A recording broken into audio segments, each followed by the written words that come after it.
I'm not mad, I'm just disappointed. This was a cheap imitation of a thriller novel. It took everything that I hold so dear within the genre and turned it on its head. This book is the equivalent of a smoking Chekhov's gun that never goes off. Every clue or hint of foreshadowing was not actually a clue at all, or even a red herring. No, that would be too interesting. No, this entire book was just a sea of loose ends left there for the reader to tie up all on their own, in which everything the author threw your way was just a smokescreen, a minor convenience to advance the plot, only to disappear off the page just moments later, as if it never really mattered at all. Where every sense of complexity and depth is just shrouded by gratuitous violence and trauma dumping. Everyone must have a tragic backstory. Everyone must be suffering. Otherwise, is it really a Colleen Hoover novel?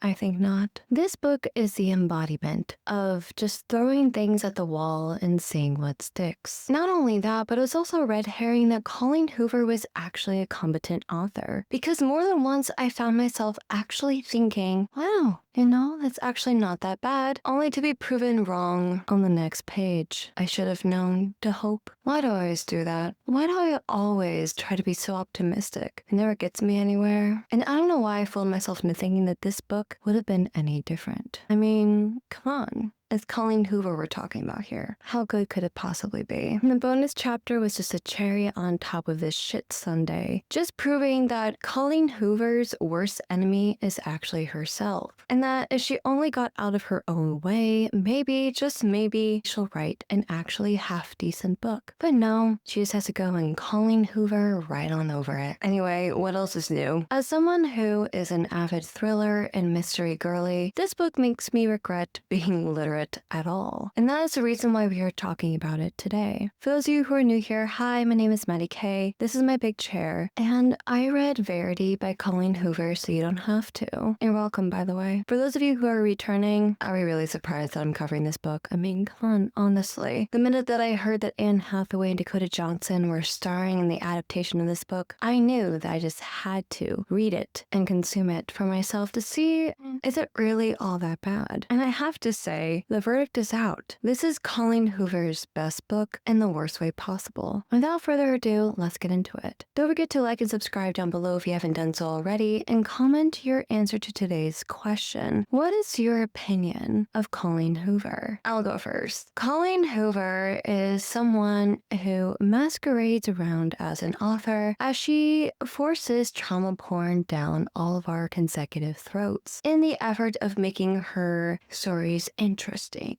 and complex and adult, while never really delving into these very difficult situations with the respect that they deserve. Hence why many people are starting to turn against her, realizing that all of this is just very superficial and that Colleen Hoover is really just out here writing very abusive relationships under the guise of romance. And this book, unfortunately, does fall into that trap as well. I do want to warn you new watchers of this channel that this is going to be a spoilers video. For those of you who are returning here, you know the drill. But I do also want to warn us against some very intense trigger warnings. I do want to say that this book is probably one of the more intense ones that I've covered on this channel. So please keep that in mind, that when Colleen Hoover delves into trauma, she comes out guns blazing, fists swinging. She's like the Muhammad Ali of trauma porn. She really beats you over the head with it, like she's trying to beat you into submission. But the way she deals with trauma is clumsy, it's clunky, it is disrespectful, it is extremely ignorant and uneducated, and every time she brings up something brand new or horrendous, you can just tell that she was just taking the Joker's words a little too seriously. The words, "What doesn't kill you makes you a little stranger." And I can tell you that after I read this book, I did feel a little bit stranger.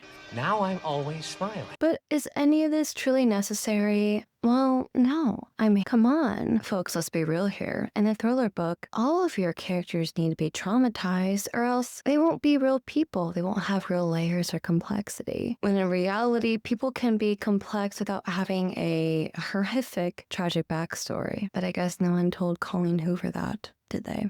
So the trigger warnings include but are not limited to death of children, attempted abortion, miscarriage, at least the mention of miscarriage, death of a loved one, at least several loved ones, mental illness, child neglect to an extreme scale, violence committed against children, attempted spousal murder, actual domestic spousal murder, sleepwalking, PPD, aka postpartum depression, and dumb men who like to comment on women's bodies and lock them inside of their rooms. You have been warned. Alright folks, well we might as well just get right on into it because let's be real here, this is gonna be a doozy. And I apologize for the audio. I am using a different microphone today because as you can see here, this video requires me to be very dexterous and have all hands on deck in more ways than one. Are any of us really surprised that I tabbed the absolute shit out of this book? No, I didn't think so. Anyway, let us set the scene. We open up the book to a man dying on the streets of New York, his head crushed unceremoniously under the tire of a truck. Our female main character, Lowen, witnesses the whole ordeal. We know she's a good character because she reached out her hand in an attempt to try to grab his shirt and pull him back because this idiot of a man walking around New York City was looking on his phone and stepped out into the street without looking left or right. So in a way, he kind of deserved to die in this heinous, awful way.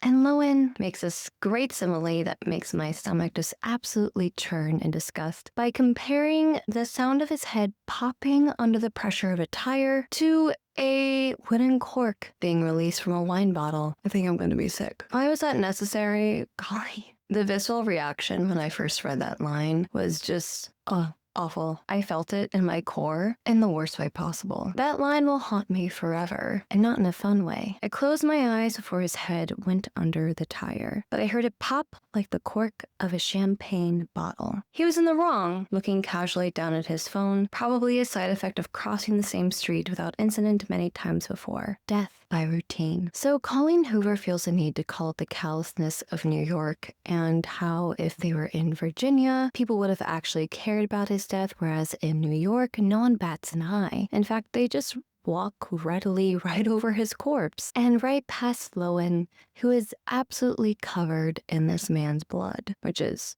horrific and extremely inconvenient because she has a meeting to get to in like 20 minutes. And then, of course, a random man swoops in to save the day because, God forbid, a woman in a Colleen Hoover book is actually able to handle her own problems and or her own trauma. Did you ever think that maybe we're the white knights and we're the ones that have to save ourselves? This man notices that Lowen has a bunch of blood on her shirt and she's just kind of like standing traumatized. And he's like, hey, are you okay? And the reason why this man is asking her this is because he's concerned that she's the one that is hurt, completely ignoring the corpse in the street in between them. Are you hurt? I look up at a man as he touches my arm and scans my shirt. Deep concern is embedded in his expression as he looks me up and down, assessing me for injuries. Is that the line men are using these days? I can tell by his reaction that he isn't one of the more hardened New Yorkers. Oh, is he a city boy, born and raised in South Detroit, that took the midnight train going anywhere? He might live here now, but wherever he's from, it's a place that didn't completely beat the empathy out of him, which just proves that Lowen is a terrible judge of character, because this man is a psychopath. But if she actually had good instincts, we wouldn't have this story. How unfortunate for him. So Lowen needs to go clean herself up because obviously she has blood on her, but also because she has a very special meeting with her agent, who is also kind of her situationship, but we'll get into that later, and the board members of a publishing house that want her to take on this job, a writing job that could end all of her financial woes because Lowen is on the brink of bankruptcy and also homelessness. She has an eviction notice on the door of her apartment. She is barely able to afford anything because she's basically been financially supporting her mother, who recently died of cancer. Lowen has literally hit rock bottom, and she desperately needs this job, and she definitely will not get it if she is covered in bloody, horrific gore. So Lowen tells Tall, Dark, and Handsome that she has a very important meeting, and she can't have blood on her because obviously it's not a very good look. So he suggested they go into this coffee shop, into the bathroom, and he walks into the bathroom with her and locks the door after they get in.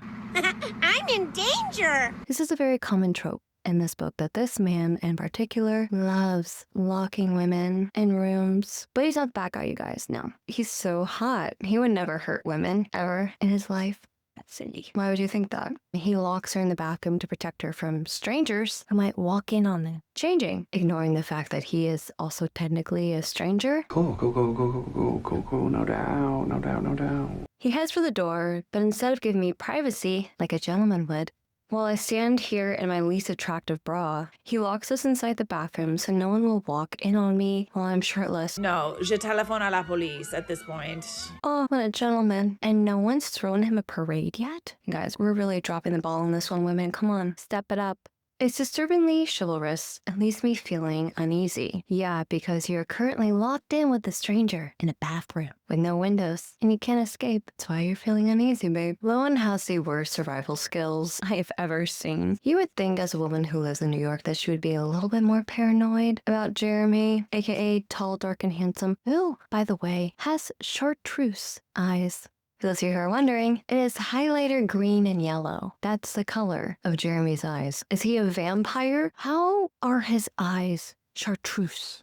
How? Explain that to me in small words that I can understand, because it doesn't make any sense. It doesn't. That doesn't exist, Colleen. It does not. But apparently, this man with unnatural bright yellow eyes doesn't make Lowen run screaming in the other direction like it would have made me. Unless he was wearing contacts because he just came back from like a rave or something. His eyes match the tie he just shoved in his pocket. Oh yeah, because Jeremy in this scene, Tall, Dark, and Handsome, he gives her his shirt to wear to the meeting because hers is covered in blood. And then he goes back home to change for later. Anyway, he's handsome, but there's something about him that makes me think he wishes he weren't. Almost as if his looks might be an inconvenience to him. Trust me, his looks are not the inconvenience. It's his personality that is an inconvenience to him, but we'll get into that later. A part of him he doesn't want anyone to notice. He wants to be invisible in the city, just like me.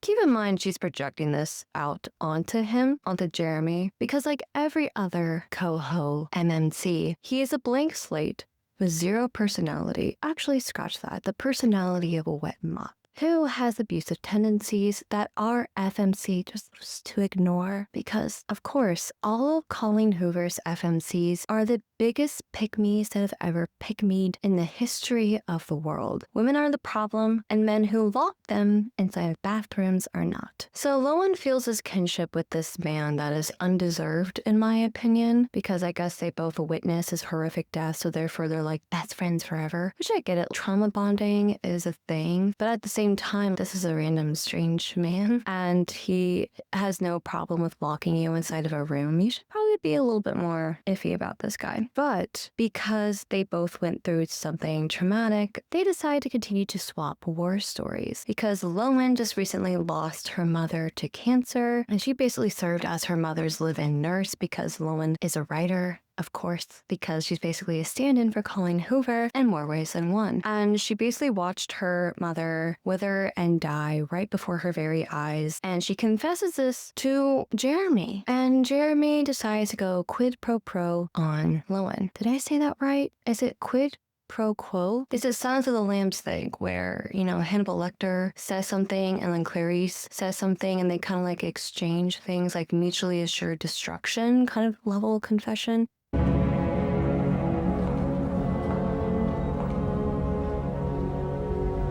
Morning. So anyway, they do that thing. And Jeremy then decides to trauma dump on Lowen because she's not traumatized enough with everything that she just has seen and witnessed and heard today. And he says, I pulled my 8-year-old daughter's body out of a lake 5 months ago. You win? Good for you. And Lowen, through this confession, realizes that Jeremy, after he introduces himself with this cute little anecdote, is almost more fucked up than she is. And she's intrigued by this. She loves it. This is like a little kink for her. Because you will notice Colleen Hoover, in her universe, the more traumatic and tragic a character's backstory is, the more they are a redeemable figure in the eyes of our author, in the eyes of the person who falls in love with them. And it also is treated as an excuse for their absolutely abysmal behavior. Because when someone's sad, you can't hold them accountable for treating other people like shit, can you? No, that would just be cruel and insensitive. People who are super traumatized have the complete and utter right to just traumatize other people, because that's the way the world works. And then Lowen tells him, my mother died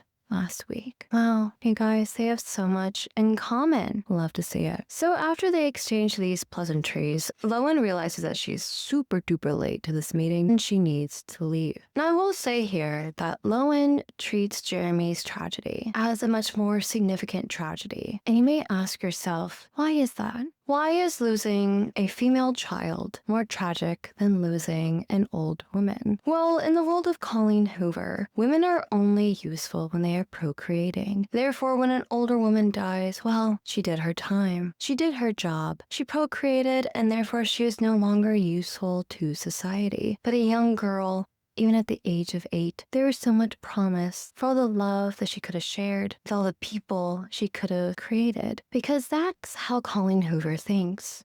Girls are only useful for what they can give to men. Believe it or not, this is a theme that continues throughout the rest of the story. I just love this narrative, don't you? Lowen then bids the stranger adieu and continues on to her meeting with Pantom Press, which is essentially a stand-in for a Big 5 publishing house that is hiring her to essentially help a very famous writer complete her series, a writer known as Verity Crawford. So chapter 2 starts off with a flashback as to how Lowen ended up in this situation, and is because her agent texted her about this major opportunity. Now her agent is a man named Corey, a man who initially signed her on because he fell in love with her character in her book. And he fell in love with her as well, only to realize one day that Lowen and the character in her book were two distinctly different people. Almost like he was confusing fantasy for the reality. Believe it or not, this is not the only man in her life who falls in love with her self-insert fantasy version of herself, only to realize that the real-life Lowen is nothing to be desired, which has got to be the worst form of rejection you could ever experience in your life. Imagine creating the perfect version of yourself that men just drool over, only for them to insert themselves into your life and find out that you are the cheap imitation of something that you created. That would have been a very interesting theme for this book. But is it something that stays consistent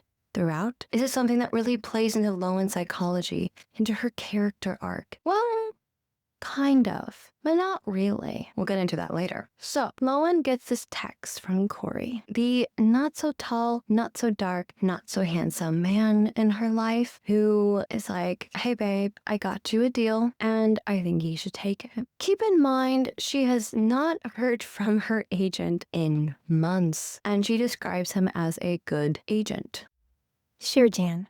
He not only commodifies Lowen for her writing ability, he also relishes the control that he has over her life. Corey, much like Jeremy, much like all of the other men in Colleen Hoover's books, must dominate women. Incredible, creative, innovative, inspiring, amazing women, because they cannot handle their own mediocrity. In the world of Colleen Hoover, the bar is in hell, and the men of her stories just barely trip over it. Even worse, they treat women either as cattle, either as their own personal breeders, but also as part of themselves, as their own property that they have the right to consume whenever they so desire. And it sickens me to see stories like this in which characters like Corey thrive because they are simply men. Keep in mind that women who operate in a very similar way in Colleen Hoover's books are not granted the same level of grace as Corey is. In Colleen Hoover's world, when a woman dares to do the very same thing that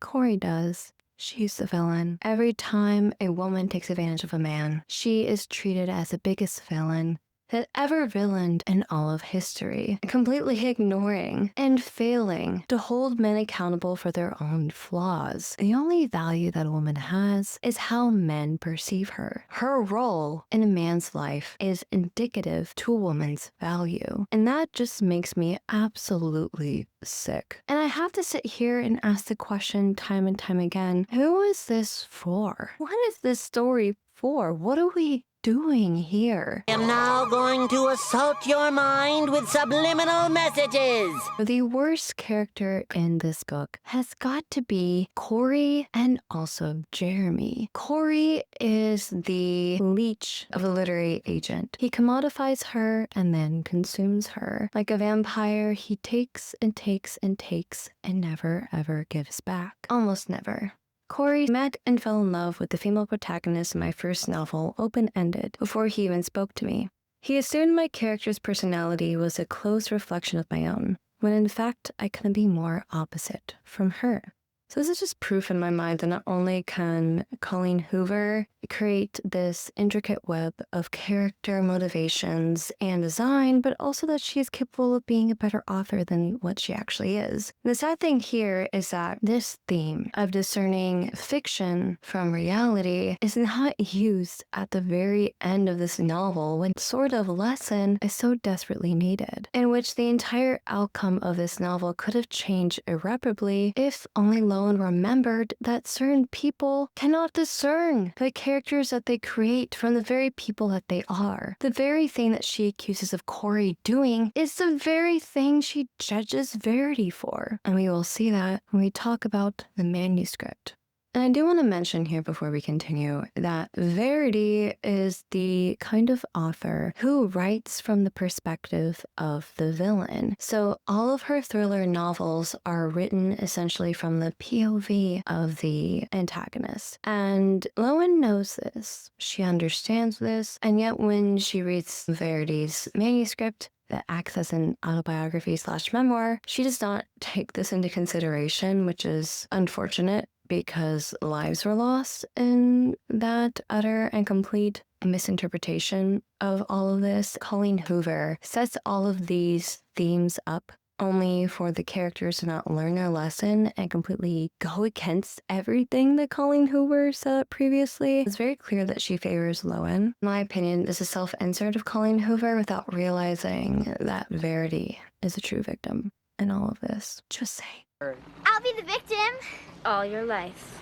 And ironically, Colleen Hoover is doing the exact same thing in this book because Lowen is the true villain of this entire story. And for some reason, she just doesn't recognize it. She doesn't understand that Lowen is the problem, and that shows in many of her author interviews, in which it's very clear that even though Colleen Hoover wrote this book, she didn't understand it at all. I think one of the major detriments that came to this book was the fact that Colleen Hoover never really allowed us to explore the psyche or the psychology of Verity outside of the manuscript. There was never a question of, is this actually true or not? Because the entire time we are treating this manuscript, which we will discuss later, as gospel, something that we should take as truth and never question it. After all, Lowen never questions herself whether or not the infamous manuscript is real or not, because the entire time we as the reader are forced to believe this is true, whereas there is never any doubt in our minds. Never once does Colleen Hoover ever really pull to the forefront of our mind as her readers that the reason why Verity is so good at writing from the perspective of a villain is because she is a chronic, is because she has seen the dark side of humanity and is able to dissect it in an objective way that allows her to embody this mindset in a way that doesn't actually affect her own personal life, but in a way that actually affects her professional life. And maybe there could have been some parallels between the two, where Verity finds herself slipping between the fantasy and the reality and questioning her own sanity of what is happening to me now that I am pretending to be a villain. How is this bleeding into other facets of my life? But Colleen Hoover, because of course she's Colleen Hoover, has to simplify it because, God forbid, we have any kind of complexity or nuance in her story. The reason why Verity is able to write from the perspective of villains is because she is a villain herself, which is a very interesting thing to say as an author who routinely writes about abusive relationships and about horrific men and pick-me girls who pick these terrible men for no reason. It's like Colleen Hoover is inadvertently calling herself out on her own contrite perspective. Is that the only reason why she's able to write these horrific books about horrific people is because she's also a terrible person? The call is coming from inside the house, I have to say. And the best part, the cherry on top of this entire argument, is the fact that Lowen is the one who judges Verity off of a character that she wrote in a book. The very same thing that Corey has done to her.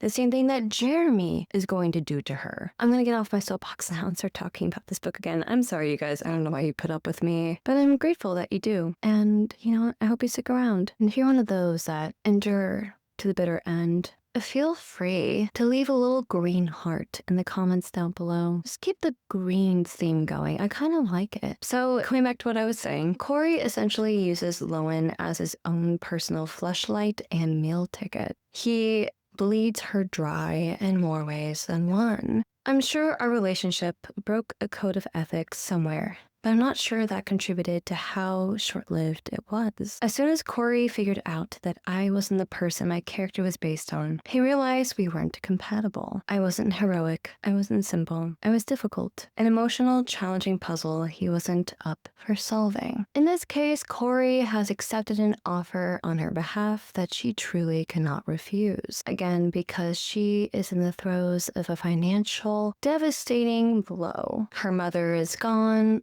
and so are the meds, but she has left a pile of debt in her wake. She can no longer afford the rent to live in New York City, shocker, and because her literary agent is a complete and utter sham, she has not really gotten a job in quite a while, until this very job fell into both of their laps. Lowen laments about the fact that she is completely and utterly alone, and she equates herself to this ant crawling on her toe, all alone in the world with no one to confide in, looking for his community, looking for his herd, looking for the other ants just like him, but coming up extremely empty. Lowen says that she has an aversion to humans because her mother essentially locked her away from the rest of the world. She just never knew how to correctly relate to them. She feels like a stranger in a strange land, an alien walking amongst other people who look like her, talk like her, and act like her, but somehow she just cannot really connect to them in any in-depth level. In other words, she is the perfect victim for an abusive man like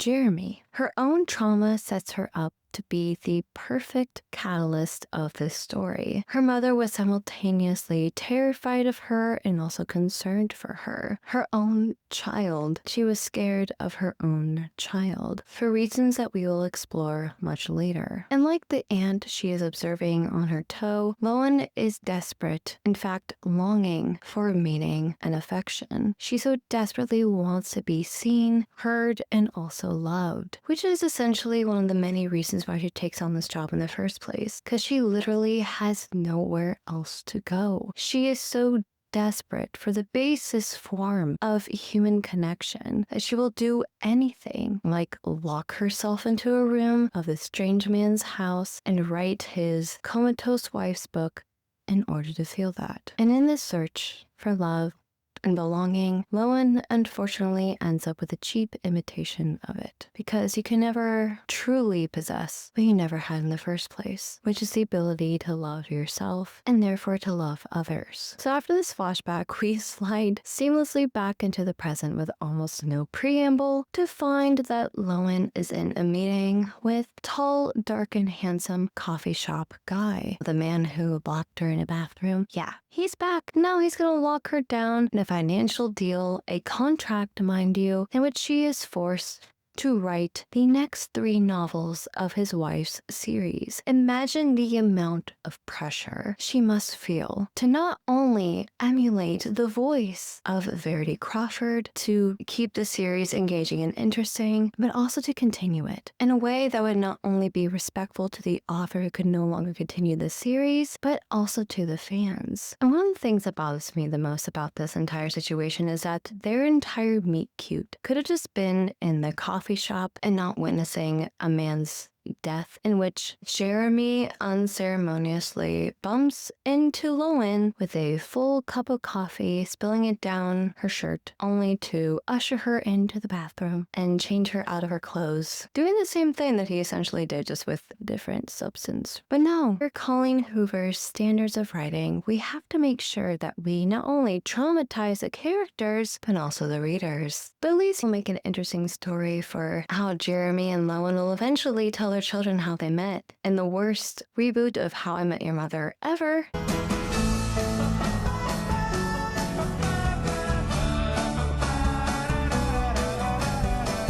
My favorite thing about this entire superfluous interaction between her, Jeremy, and a dead man was the fact that she never experiences any PTSD or any kind of recollection of this scene in the book at all. She's just purely unaffected by this entire ordeal, almost like it never really happened at all. So Jeremy, as you may have guessed, is the husband of the very famous author Verity Crawford, whose name means truth, by the way. She got into a horrific accident, car accident, mind you, that has rendered her completely immobile. She cannot speak, she cannot flinch, even she cannot move, and she certainly cannot write 3 books that she was contracted to complete with Pantom Press. And Pantom Press wants their books to be written because Verity is a very lucrative author, meaning that her books will sell no matter what they're about. And that's not a deal that they're willing to give up. So they are willing to hire a seemingly unknown author in order to not only complete their contract, but also to make more money. And Lowen is sitting there thinking, what is going on? Wouldn't people notice? And Corey, who is seeing dollar signs in his eyes, begs her to accept it because he has rent to pay too. And he doesn't really care necessarily that it's asking too much of his precious little author. No, he needs her to perform like the little monkey that she is, so that way he can get his own bag, get his girl, and go home without any care in the world. I do want to say another major gripe that I have with this story is the lack of realism when it comes to this entire situation. I don't know why in Colleen Hoover's universe do not exist. Because truth be told, a lot of the backlash that Lowen receives is because people are upset that Verity is writing with a lower ranking author. They're like, oh, this shitty author is not only writing with Lowen, but now she's taking all the credit for her amazing work. And I'm like, you could have literally squashed this conflict so quickly by making it so she would ghostwrite with Verity and no one would tell the difference. Any good ghostwriter could easily imitate the voice of the author they are paid to emulate. And why wouldn't we do that here? Why wouldn't Colleen Hoover even make that an option? Oh, because she didn't think this through. Shocking. Anyway, so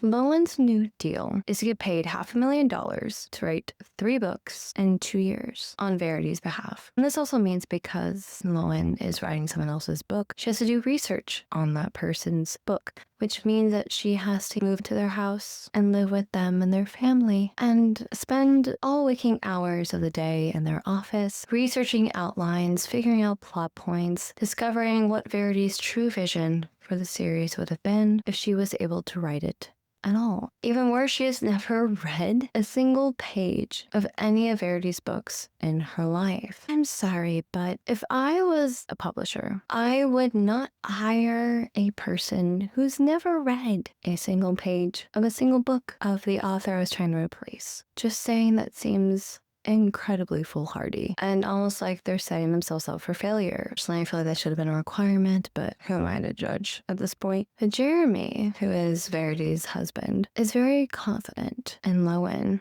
and says that Verity read her books and believed in her, so he does too. But it's later revealed that Jeremy was the one who read Lowen's books, not Verity, and he chose Lowen because he fell in love with her writing voice. That's strange. It's almost like this has happened before. And Lowen, who should be a little bit more paranoid at this point, who should have recognized the signs, just ignores them, almost like it doesn't matter, because Jeremy is rich and hot, whereas Corey is not so hot and poor. So therefore, she can just ignore certain red flags that Lowen is willing to overlook this fatal flaw of Jeremy's to lie because he's hot and he makes her feel good about her writing. So therefore, she's willing to just bypass all of these glaring red flags because he can give her the life she's always wanted. In the very beginning, Lowen is not so easily persuaded. She tells Jeremy at the end of the meeting that she's going to need some more time to think about it. Jeremy pursues her because, again, he's in love with her writing voice and convinces her to ask for more money and to take the deal. Very suspect. And then Lowen goes back in and demands $500,000, which is exactly what Jeremy told her to say. And because these people are desperate, they are willing to give it to her. Lowen takes the job mostly because her financial well has run dry, so to speak. Her mother has no other money. She's drowning in medical debt. Her books and their royalties have essentially stopped producing any money for her, so she needs a way out.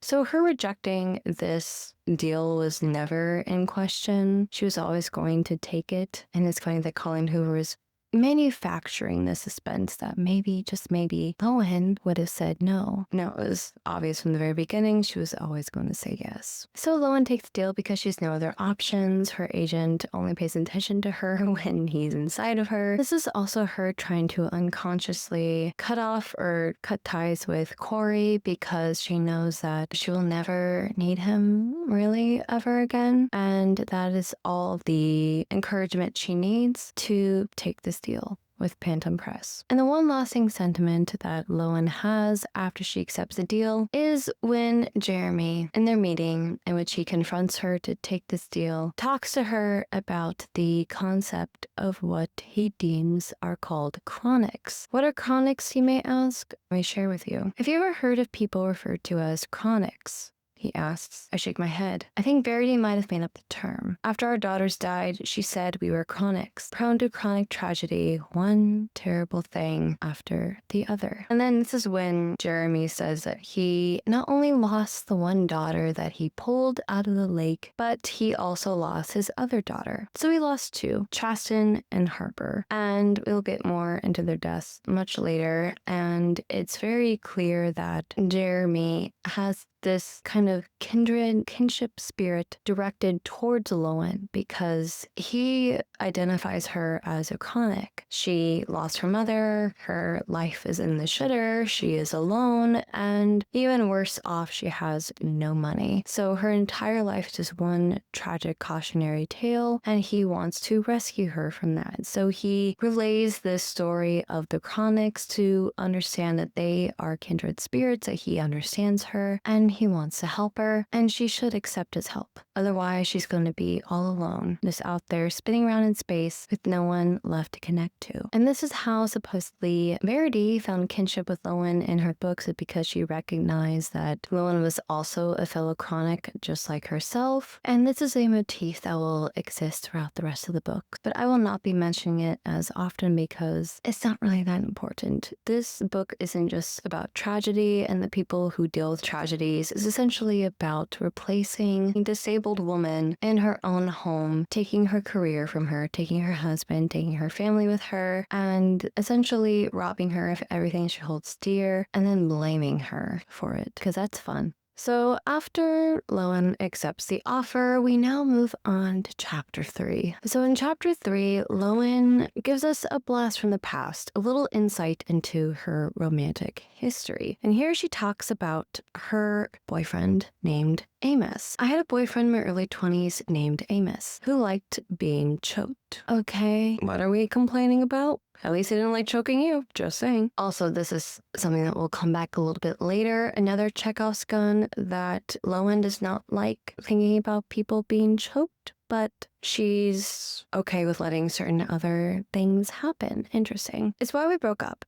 Because I refused to choke him. So she's not a team player. Cool. I'm just kidding here. Obviously, if you're not comfortable with fulfilling someone's kink, you should never be pressured into doing that. But of all the weird things your boyfriend could be into, this is pretty tame. Sometimes it's fun to just see the light leave their eyes just a little bit. And this is just proof that Lowen does not like to be the dominant in a relationship, which again is fine, but that she's such a submissive because she would never ever dare to dream to dominate a man, right? Because that's a man's job. A man has to dominate and a woman must submit to him in every possible way. Makes me sick. But sometimes I wonder where I'd be had I entertained his urge. Would we be married now? Would we have children? Would we have moved on to even more dangerous sexual perversions? Oh yes, because choking is just a gateway to going into a sex dungeon and going absolutely nuts with the butt plug. But you know what? Amos, good for him. I hope that he moved on and found a girl that really choked him out. But no, in all fairness, Amos dodged a bullet. So you know what? Good for him, because this freaking wet mop of a woman is awful. So the reason why we get this little backstory is to kind of use it as a preamble into her relationship with Corey, which is like this on again, off again, super toxic sexual relationship in which he is the one that is in the most in power. He holds her career like a little baby bird in his hand, and he is the one that decides where it goes in either direction. And Corey, for whatever reason, even though he's currently dating someone named Becca, he and Lowen would go back to Lowen's apartment, the one that she shared with her mother that has the eviction notice on the door, and he notices that Corey, because he's just trying to be a nice guy, asks her where she's going to live now that she has an eviction notice on her door. And Lowen's like, I don't know, but with this new advance, I'm sure I can find a place to live. And she says that she is going to live in Verity Crawford's house. She just wants to go live there so that way she can really immerse herself in the world of Verity Crawford. Then, because Corey is in the mood to give her some champagne, lower her ability to consent, he opens up the champagne bottle, and this is the only time we're ever going to see Lowen with a hint of morals, so don't get used to it. And they raise their glasses to have this toast, to toast in this brand new, amazing, lucrative deal for the two of them. And then Lowen says, I stare down at my champagne flute, finding it impossible to think of anything to toast about other than the money. It's not my series, I say. They aren't my characters. And the author responsible for the success of these books is injured. It feels wrong to toast this. So she's going through some imposter syndrome, which is understandable because the only reason why she is going to make a whole lot of money is because someone else who is more talented, more famous, more capable started the series out for her, and now she's just finishing it. Again, none of this is really hers. She's just a cheap replacement forced to fill in. I feel like that would have been a really interesting way to symbolize how, in more ways than one, Lowen is a cheap substitute for Verity. And then Corey starts taking off his clothes. See what men do? Don't tell me men are nice. This is men!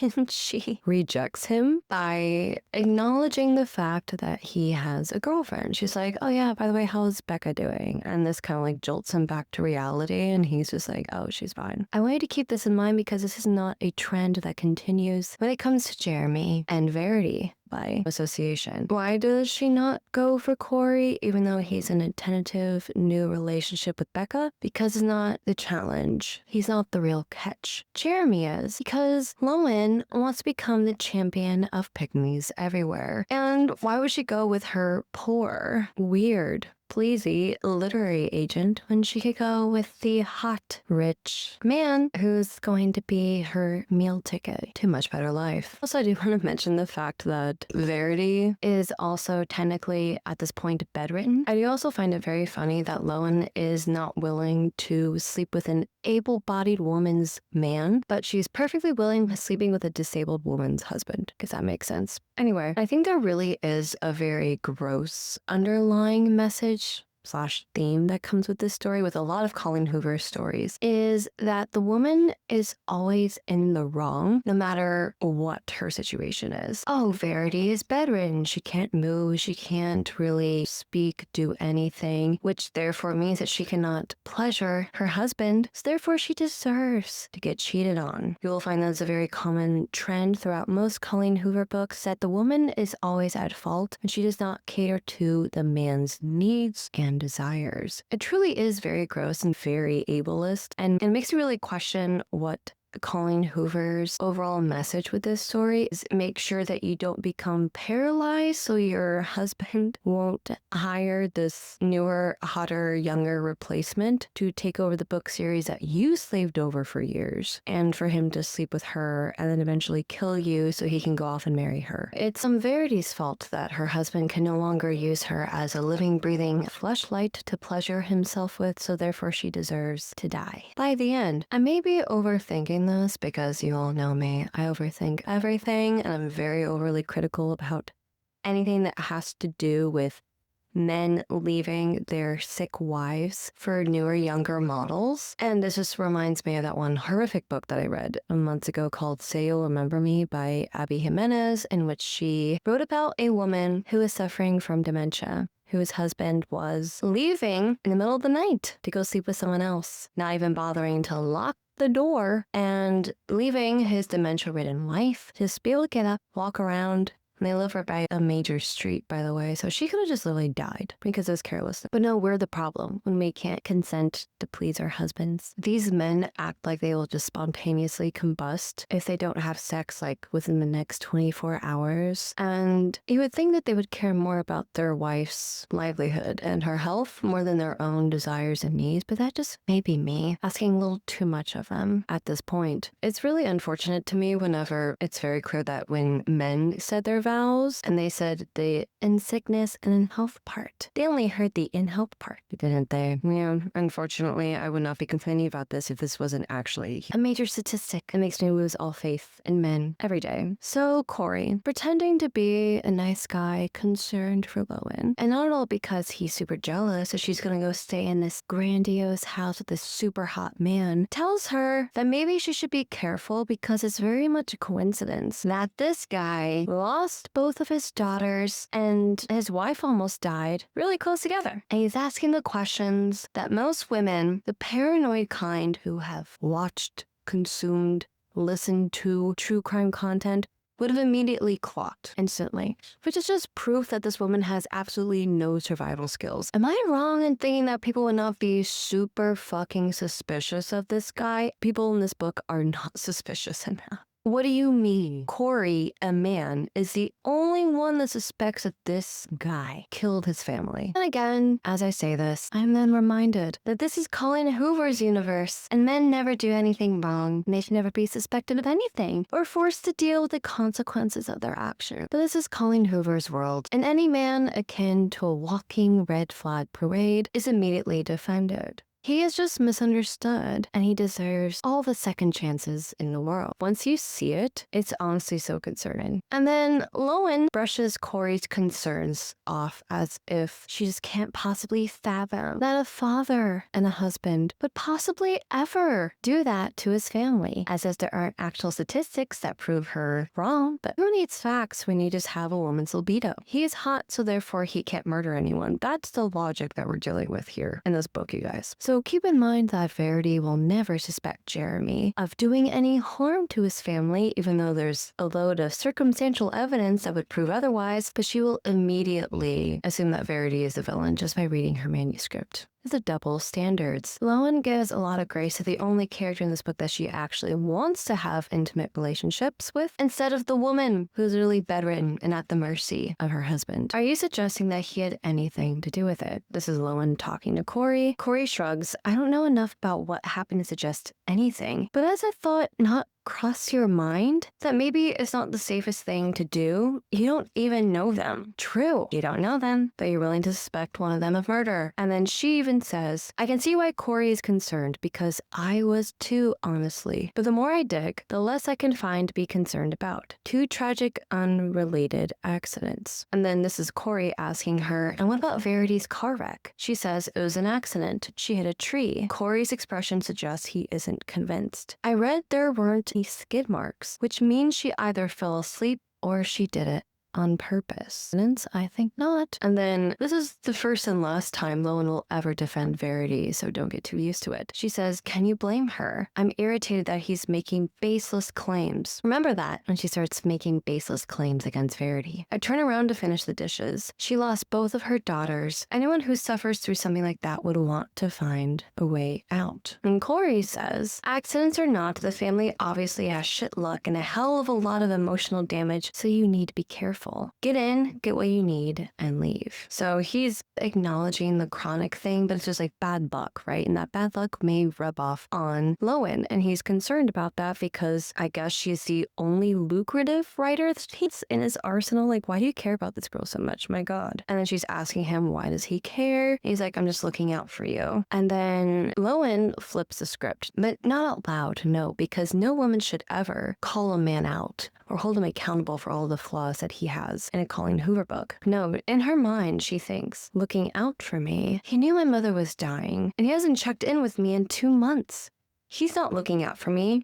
He's an ex-boyfriend, really, who thought he was going to get laid tonight, but instead was quietly rejected right before finding out I'll be staying in another man's home. He's disguising his jealousy as concern. Funny how she's able to call Corey out on his own flaws, but she'll never call Jeremy out for them. I want you to remember this, that she can possess emotional intelligence when it comes to men, but then she turns a blind eye when it comes to Jeremy. It's unfortunate. I do want to point out that the reason why I asked you to remember when Lowen was sticking up for Verity in this moment is it's okay when a woman is struggling from mental health because she lost her children, but it's not okay when a woman is suffering from mental health like postpartum depression or even postpartum psychosis following a very traumatic birth of her children that prohibits her from bonding from said children, a mental issue that also makes her consider ending the lives of the children that she just brought forth into this world. I want you to remember that distinction. Because in Colleen Hoover's world, it's okay if you as a mother are upset that your children are dead. But it's not okay when you can't bond with them because your body won't let you. Or if you want to potentially hurt your children as a response. I'm not excusing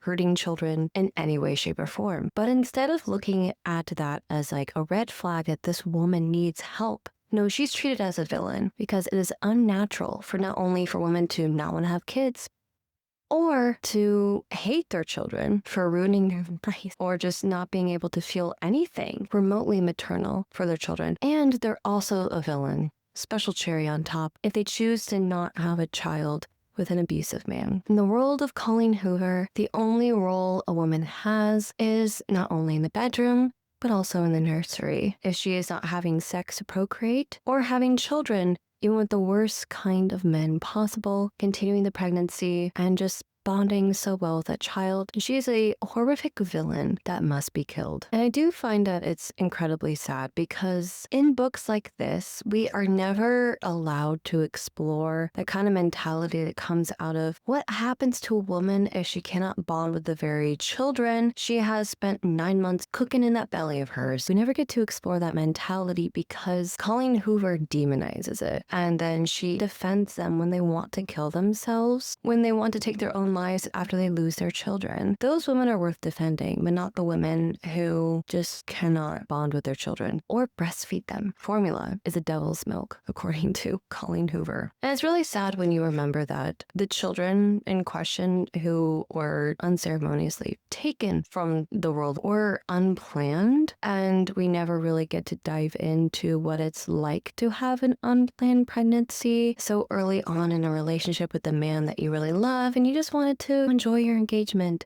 and maybe have a few more years where you just travel and have fun and are free with your brand new husband, only to be burdened. I don't want to say burdened because I know children can be a gift for some people, but only to be bound now by these very vulnerable, very dependent babies who need you. You can't just go off to Europe on a whim. You can't just wake up at noon with no problem in the world and just walk around your house in pajamas and listening to your favorite band on full blast. No, you have two things that are now completely dependent on you to survive. There's a lot of pressure, especially for twins. Are you kidding me? And there is no sympathy for Verity whatsoever after there's a possibility of her wanting to kill her children, because also Colleen is very pro-life, in case that was not evident at all. And if even you want to get rid of a fetus that you have with an abusive man that would still tie you to that man for all of eternity, you're still a bad person. I never want to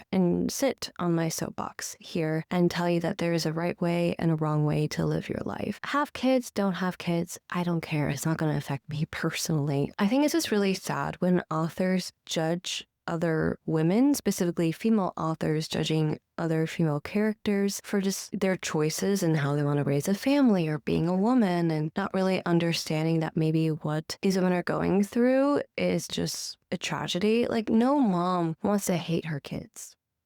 Did you hear that?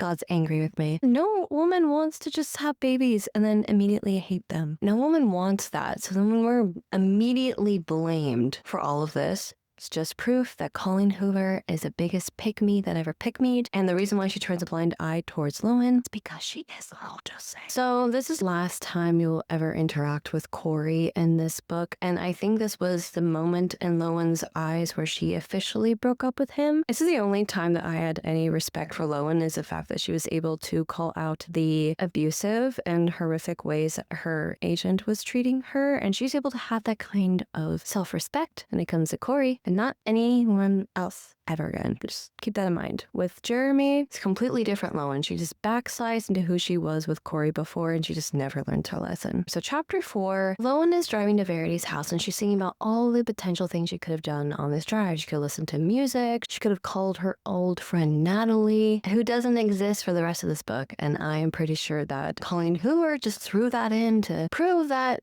not all women hate Lowen, that Lowen is not that big of a pick-me because she has one obligatory female friend to prove that someone likes her who isn't motivated to sleep with her, which I seriously doubt it, but okay. But then she finally decides to read Verity's books, which she hasn't done before. I'm going to blame the publishing house on this one. Like, what do you mean you hired someone to continue Verity's series that's never read Verity's series? These people are idiots. I hate everyone in this book already.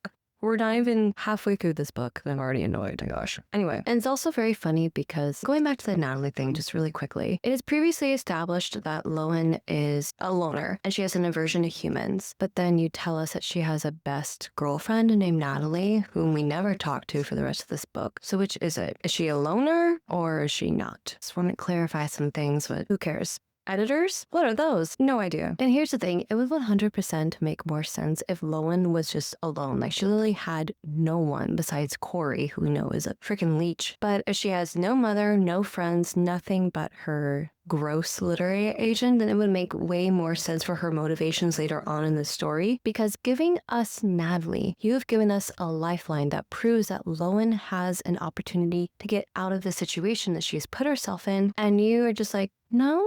Actually, she chooses for the unsafe option. Now, isolate her more to make more sense as to why she chooses who and what she chooses at the very end of this story. It's very similar to one of my favorite books, Haunting of Hill House by Shirley Jackson. Does a very good job of really pulling the reader in and helping us really understand the psyche of her characters. And her main character is completely and utterly alone. Her only real tie to the outside world is the fact that she has a sister and a husband who hate her, who despise her, who are essentially kicking her out of their house. She steals their car to drive to Hill House in order to participate in this little ghost hunting excursion. She literally has nothing else in her life. So then when she finds a kinship, a connection to this home, which explains a lot of her actions towards the end. And with introducing a ticket out of this situation, I feel like really pulls me out of the narrative of this story and really makes me question, well, if Lowen has a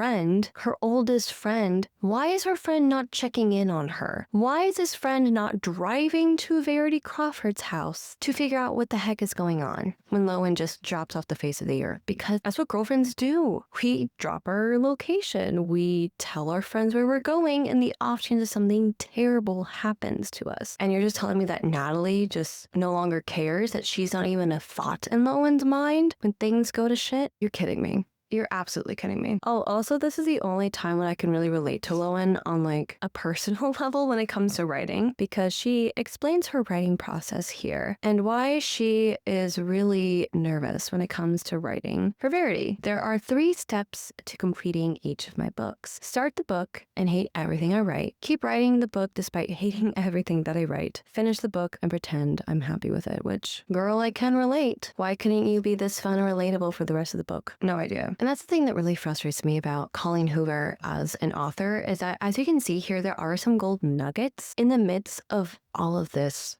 shit. She could potentially be much more funny, much more self-deprecating, but no, she has to do this whole trauma porn rigmarole and just insert all these pick-me's into her stories, and also her weird morals that are very much like thinly veiled conservative propaganda that she just thrusts in women's faces. And yeah, it's just a real disappointment, because I feel like Colleen Hoover, much like Lowen, also stands in her own way, and she could become so much of a better author if she only tried. But no, it's all the same. You will notice that there are a lot of commonalities between this book and her other romance. I call them dark romance, but they're dark romance novels, and they're very similar and almost indiscernible from each other, because in my mind, all of Colleen Hoover's books are just basically horror books that are marketed as romance, so I can't really tell the difference, if I'm being honest with you. And Lowen, because she is her own worst enemy, considers driving back to New York. And I have to say to that, for what? Your entire amazing $500,000 advance is contingent on the fact that you write this book for Verity. And turning back to New York and quitting, for what? What are you going to do? You have nothing else going on in your life. That's Lowen, this entire book. She is such a coward that she can literally not advocate or fight for herself, or recognize when she has a good thing when she had it and really pursue it. And here she's just in this self-defeating martyrdom era, and I cannot take it more. I'm just so annoyed by this woman. I cannot. She irritates me so much. Anyway, she's trapped with no other option, which is why she keeps driving to Jeremy's house, and that's why she's also the perfect victim for Jeremy, because she's desperate and has nowhere else to go, which, by the way, is always the perfect recipe for any abusive person to just swoop in and just take advantage of you. You gotta get them when they're poor and vulnerable and have no other options. Am I right? What a true love story. I've got to say, Colleen Hoover knows how to write them. So Lowen pulls up to Verity's house, and it's a mansion, and it's gorgeous, and she's just so intimidated by everything going on here. And the first person that she meets is Crew, the last remaining child of the Crawford clan. And it's very clear that there's something very off about this child, which makes sense. He just lost his 2 sisters, and his mother is a vegetable, essentially. She's not his mother anymore. And when she knocks on the door to come in, he closes the door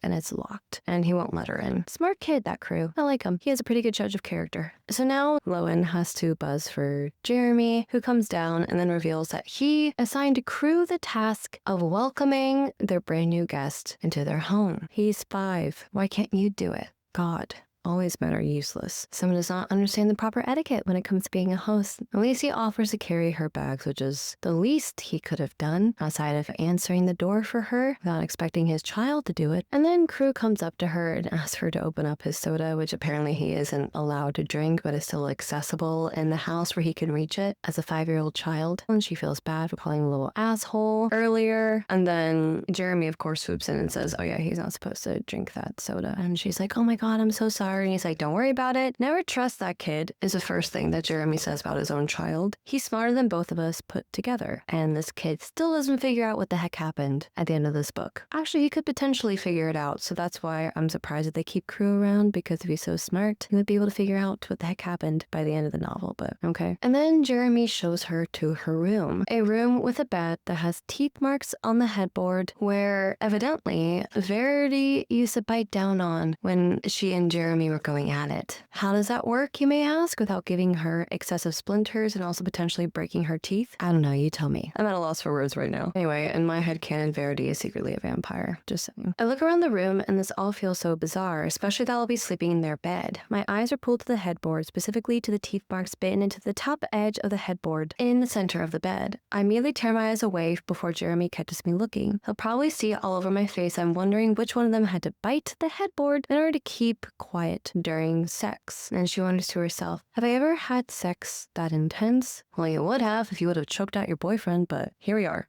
Frickin' prude. This is another issue with Colleen Hoover, is that whenever she tries to be like salacious and scandalous, she just ends up being weird. Like, why would you bite down on a headboard to keep quiet, not like your hand or a pillow? Like, there are other better options for your teeth than to bite down on the wooden headboard that you have. Just saying. Did she even try to attempt this? Like, that's something that people do. Share down below in the comments if you ever had to bite down on your headboard to keep quiet during sex. And this is when we get to another Chekhov's gun that never goes off, the lock on her door. And then she asks him, does this door lock? Her door that leads out to the hallway. And then he says, I don't know that we've ever locked it. He jiggles the handle. I'm sure I can find a lock if it's important to you. And then Lowen thinks to herself, I haven't slept in a bedroom without a lock since I was 10. I want to beg him to find a lock, but I also don't want to be even more intrusive than I already am. I think it's common to want a lock on your door if you're living with a bunch of strangers, but I digress. But don't worry, he will eventually install a lock on her door because this man just loves locking women in rooms, as we have seen previously. And the reason why she asked him for a lock is because apparently Lowen sleepwalks, which is something that you would imagine would have a more effect on the plot of this story, but it doesn't. Also, speaking of things that don't affect the plot, did you forget that their meet cute was witnessing a man dying in the street in New York? Because I did. I forgot about that. And that was 50 pages ago. So crazy how it didn't affect either of them. And then because Jeremy is taking her on a tour of the house, he takes her up to go see Verity, who is a vegetable. All she does is just lie down on the bed, look up at the ceiling, and that's it. And then they hired a nurse named April to take care of her. And then when she is introduced to April, April immediately clocks that something is very suspect about this whole situation between Jeremy and Lowen. I shake April's hand, but feel her judgment as she eyes me up and down. I thought you'd be older, she says. And because April is only a daytime nurse, she basically leaves Verity to Jeremy for the rest of the night, and Crew has his habit of always being near Verity on his iPad entertaining himself, so he's around Verity quite often. And it's very surprising to me that what happens at the end happens the way it does, because I feel like this book could have gone in a very different direction. I feel like this book,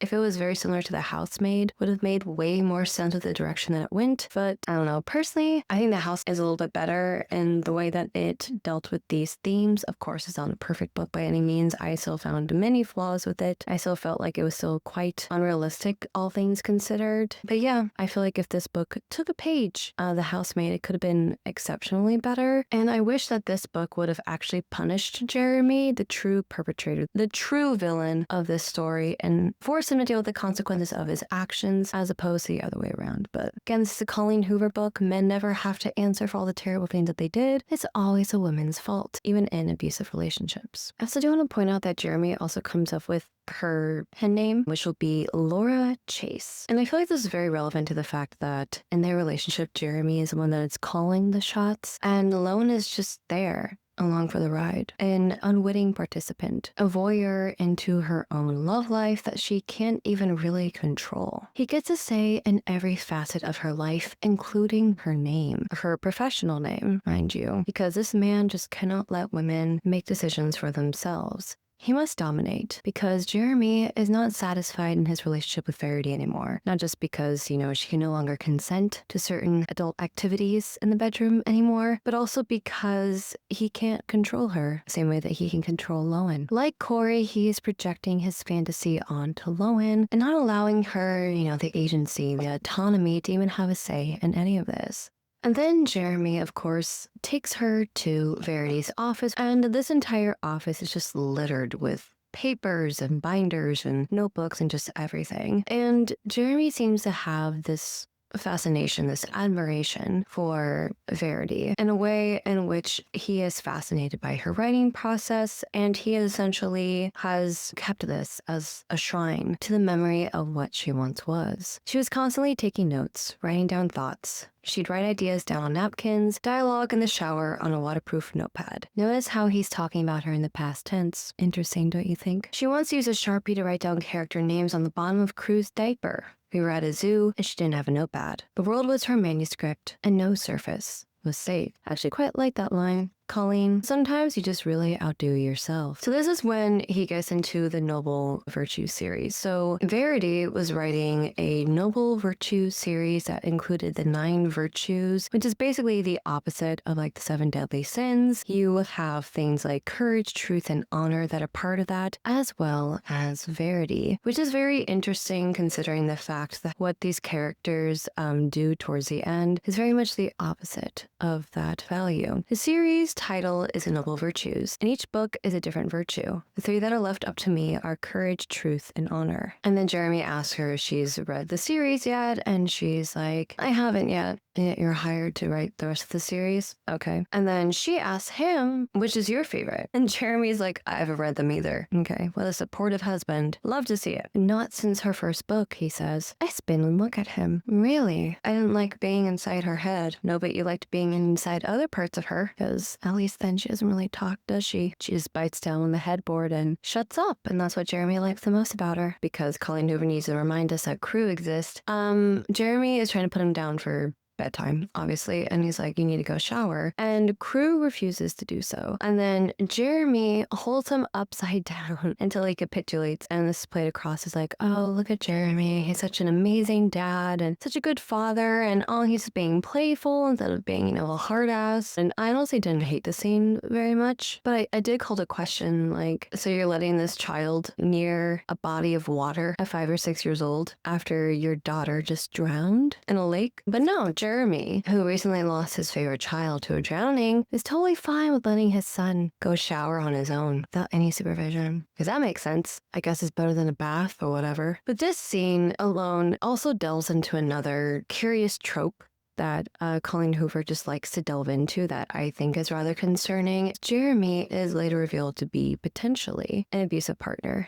And when you look at these books written by Colleen Hoover, her main argument for why you should keep abusive men in your life, even though they hurt you, the woman, they are kind and fantastic parents to their own children. And this is why you should always keep them around. Because even though they treat you like garbage, at least they'll, treat their little crotch goblins like people and love them and care for them and nourish them in the way that they deserve. But I like to question that little theme, because if you're abusive to their mother, how good of a parent are you really? And that's the problem that I have with Coho's narrative, is that she's always about rescuing the abusive man, because at least he'll be a good father to your children in his off time when he's not busy beating you or screwing you into submission. And this, unfortunately, I think does tie into Colleen Hoover's own past, because as many of you probably already know, she based It Ends With Us off of her mother and father's relationship, in which Colleen grew up in an abusive household, and she witnessed her mother being abused by her father. But Colleen claims that her father never laid a hand on her.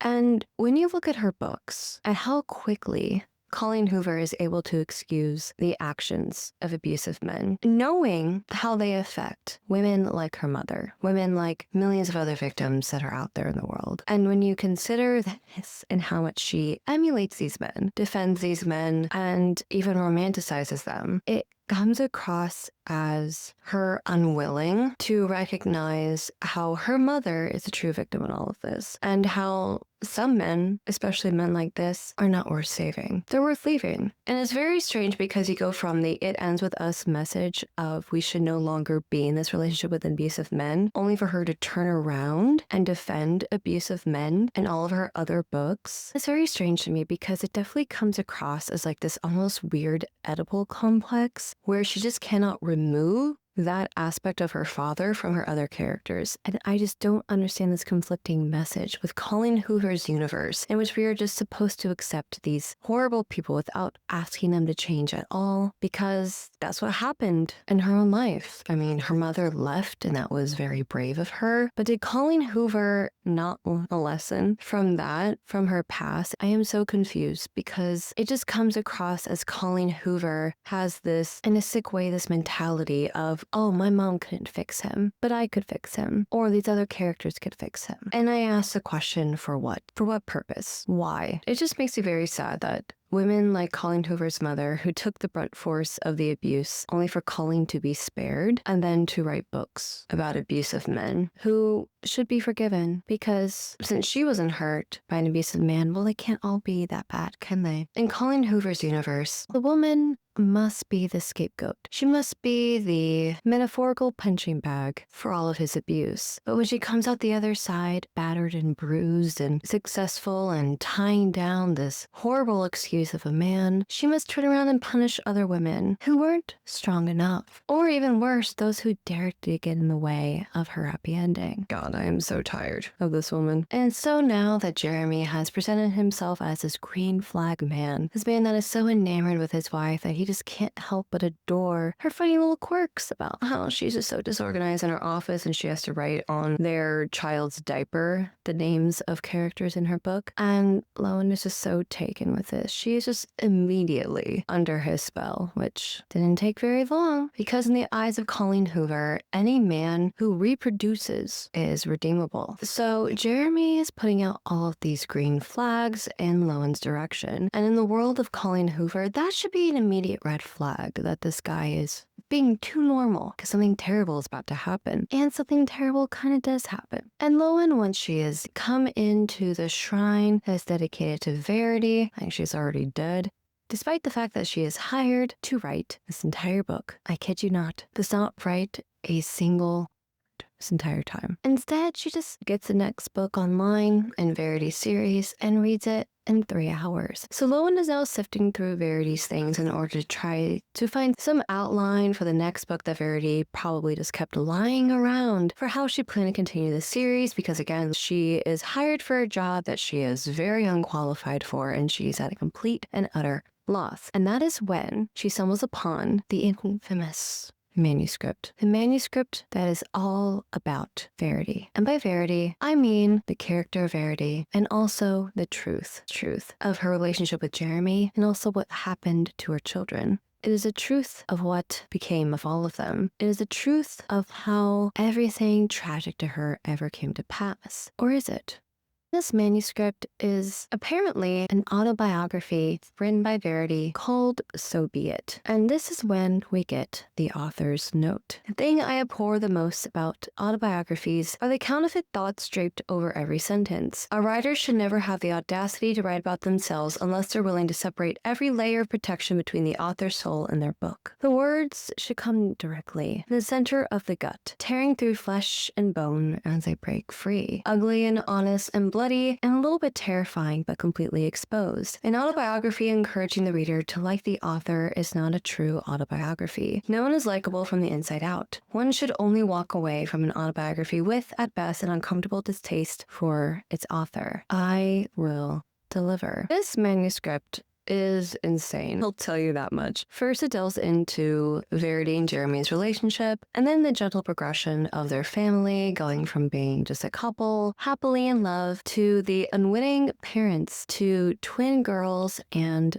crew. Verity paints herself as this general psychopath, a woman who is so consumed by obsession and the need to always be the center of her husband's world, to the point where she feels the need to give him a blowjob while he is asleep, when he cannot consent, so technically she assaults him. She also attempts to abort his child when she no longer wants to have it because it's taking all of his attention away from her. Then flipped a canoe to kill the daughter that she suspected of killing their twin and nearly killing her son in the process, only to drive her and this son into a tree. Interesting choice there. Verity is essentially painting herself as this vampire of a woman. And her one drug of choice is Jeremy, and she becomes very possessive of him. Every time something could dare to bring his attention away from her, she automatically demonizes it and does her best to be the very thing that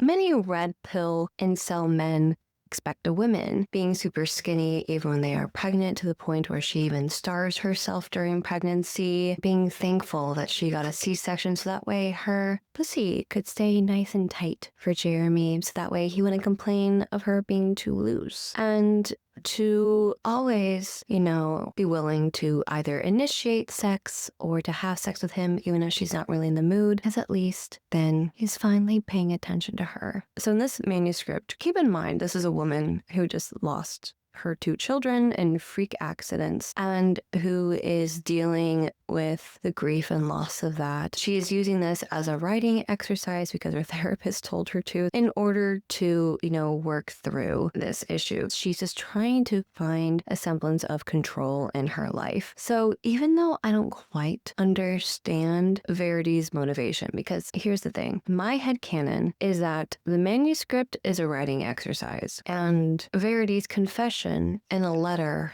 that Lowen finds later that she wrote this to deal with her grief. That makes a little bit more sense to me. In a sick, twisted way, I can see how Verity would have written the manuscript as a writing exercise to deal with the trauma of her grief. And here's why. The reason why I think it's more, I suppose you could say, believable or credible that she wrote this as pretend is because everyone's grief manifests in different ways. And it would make sense that a mother who watched her 2 daughters die in freak accidents that were completely outside of her control would blame herself for their deaths, because she's a mother, so everything related to her children is her fault in Colleen Hoover universe, right? And that she's trying to find a way to process this grief and work through it, and then to blame herself for everything that happened and diving in kind of mindset, because again, that's Verity's entire brand, is that she writes from the perspective of the villain. And it would make sense that she uses this as a trauma exercise. So Lowen should know better. She should know better to distinguish between fact and fiction, between what is real versus what is concocted in the minds of an author. And when the intricate webs of what is real and what is not start to blend together, how that can make people confused or create parasocial relationships between an agent and his writer, between a man who almost lost his wife in a car accident to the woman who is replacing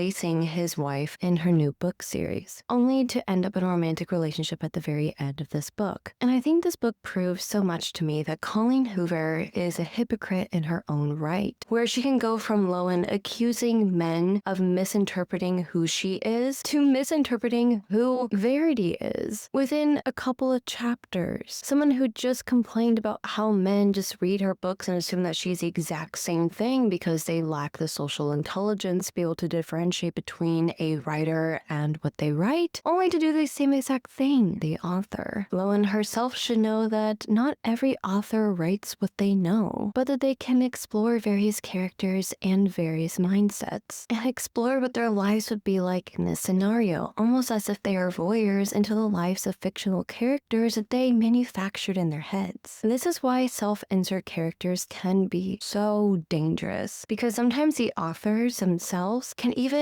lose themselves in who they created on the page. And in this case, Lowen gets that very much confused. And this failure to understand the mechanics of books and writing and what it's like to be an author, I think really does allude to the fact as to why her books haven't been very successful, is because she can literally not understand basic nuance. The fact that the author and the characters they create on the page are not one and the same. Lacking this basic understanding of the art does not always reflect the author is rather concerning, and makes me wonder that if this woman has also written thriller novels, what else is she so capable of? The fact that Lowen does not turn this magnifying glass that she puts onto Verity onto her own self proves how much of a hypocrite she is. And I don't want to sit here and say that an author's bias cannot bleed onto a page, because we've all been there. We've all read books where it's very obvious where the author wants us to stand on certain issues. But it's very clear to me that Colleen Hoover genuinely thinks that Lowen is the hero of this book, which is not correct. She's even mentioned before in recent interviews that she believes that Verity is the villain and that the manuscript was real and the letter was just fabricated so that way Lowen could question her relationship with Jeremy, the man who apparently never read the manuscript, the man who, according to Verity, attempted to kill her after he read a manuscript in which she detailed how much she wanted to kill his own children. A manuscript that she later argued was completely 100% false, was actually a writing exercise, which, like, babe, why did you not write in big, giant red letters on the front of this manuscript, the supposed manuscript that you wrote months ago, that this is just a writing exercise and Jeremy should stop reading it? Also, Jeremy said before that he has never read any of manuscripts or books, and one of the first chapters actually of this supposed manuscript that Verity has confessed all of her sins to was about him reading her first ever book, and then it's later revealed that Jeremy had read this particular manuscript before, and I'm like, okay, so what is it? Does he read her books or does he not read her books? I cannot tell. Anyway, so I'm getting off on such a tangent, you guys. I'm so sorry. I just have a lot of strong feelings about this. Also, fun fact, I've heard through the grapevine that Colleen Hoover's husband also doesn't like to read her books, which I think is really funny. Chapter 1, we set the scene from a quote from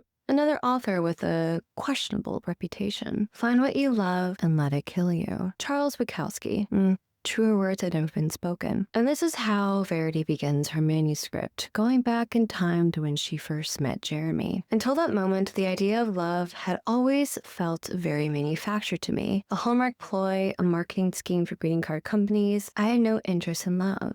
My only goal that night was to get drunk on free booze and find a rich investor to fuck. So Verity meets Jeremy at this party that is hosted by all these rich people, and she stole the invitation for this party out of the trash can. She also stole the dress that she is currently wearing, and upon arriving at the party, she and Jeremy lock eyes and she's immediately smitten. Like, insta love, I found the person I'm going to spend the rest of my life with kind of smitten. Jeremy is quite taken with her, so he invites her into his limo, and then it's later revealed that it's not his limo, even though they're currently hooking up in it. They both, get out of the limo, run away, and just laugh about it because they're both kleptomaniacs and they're insane, and this apparently is their meet cute kind of situation. And Jeremy later confirms that this did happen in a way in which he pretended like this limo was his limo and he invited Verity inside. But there's no confirmation on the dress. So there is a hint of truth sprinkled throughout this entire memoir/autobiography. And of course, Lowen, because she's a pick-me, believes that this is true because Jeremy would never lie about anything to a random stranger, would he? Not even to make himself look more innocent. Curious, don't you think? So going back to the manuscript, Verity loves Jeremy so much, and he loves her so much until he finds the one thing that he loves more than her, which is, by the way, their children. The funniest thing about this entire book to me is that the manuscript is written way better than the rest of this book, which I find to be very interesting. The fact that Colleen Hoover almost outs herself as this author who's not even trying at this point, and yet when she actually writes from the villain's perspective is rather interesting.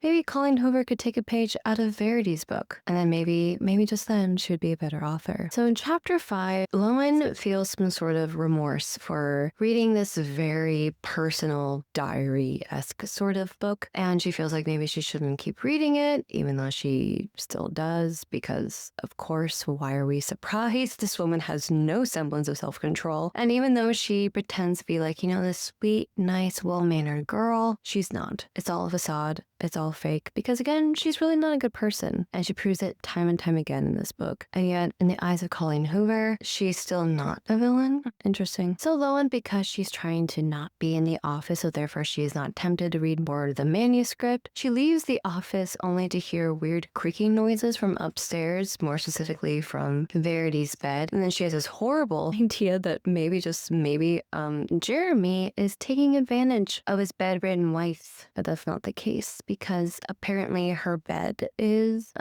made so it can move. So she won't, just atrophy and melt right before their very eyes, which is a relief to her. But the funny thing is the fact that she immediately thinks that Jeremy is capable of assaulting his wife and then goes on to create a life with him later. Wow, you have no survival instincts and your paranoia does not assist you at all in any way. Cool. And then Jeremy is very quick to point this out, that he is not one to sleep with his vegetable of a wife, which is, thank goodness, something that I'm sure many women would love to hear about their husbands. So he kind of catches her sneaking out by Verity's room and he explains the situation. She sees the bed, so she has evidence and proof that this guy is actually, telling the truth. And Lowen is just infatuated with this man even more because he does not rob women of their autonomy, even when they're in a vegetative state and can't fight back. Wow. Give this man all the medals in the world. He's such a good husband. The bar is in hell. Bear from Obsession could definitely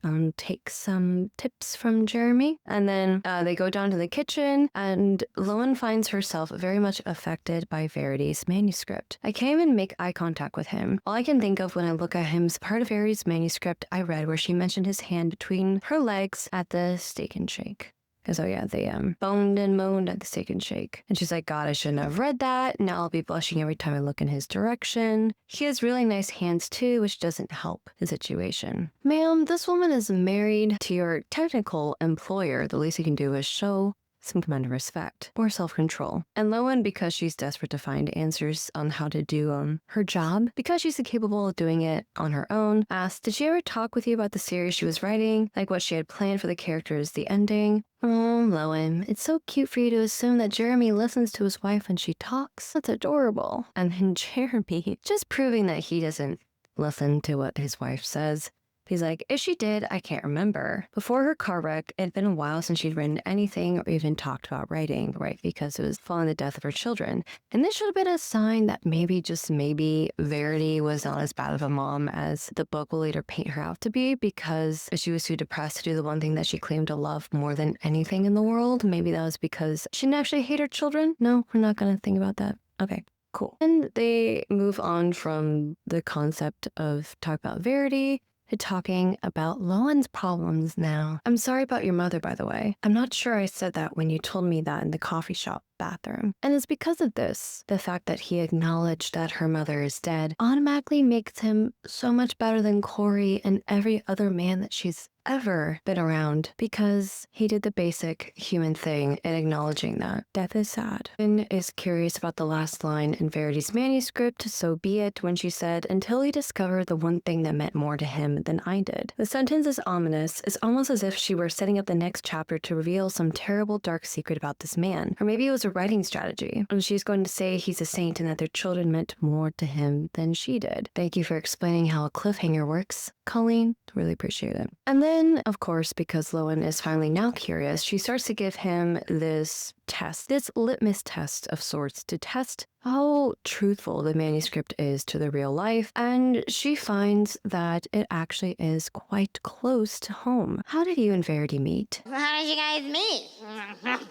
Jeremy pops a pepperoni in his mouth and grins. At a party, he says, leaning back in his chair. Finally, he doesn't look sad for once. She was wearing the most amazing dress I'd ever seen. It was red and so long that it dragged on the floor a little bit. God, she was beautiful. We left the party together. When I walked outside, I saw a limousine parked out front. So I opened the door, we climbed inside and talked a little. You talked, did you? Until the driver showed up and I had to admit the limousine wasn't mine. And then he says that he just wanted to impress her, and so he lied about the limousine, and then just kind of led into their relationship. So then Lowen asked him to go deeper into their backstory, into what time of their lives that they met. And then, once again, Jeremy writes off his wife's career, the one thing that's keeping them financially afloat, as nothing more than a hobby. She was still in grad school when they met. It was later, when I had to take a temporary position in Los Angeles for a few months, that she wrote her first book. I think it was her way of passing the time until I came back home. So admitting that Verity only lives and exists for him. Kind of like Obsession.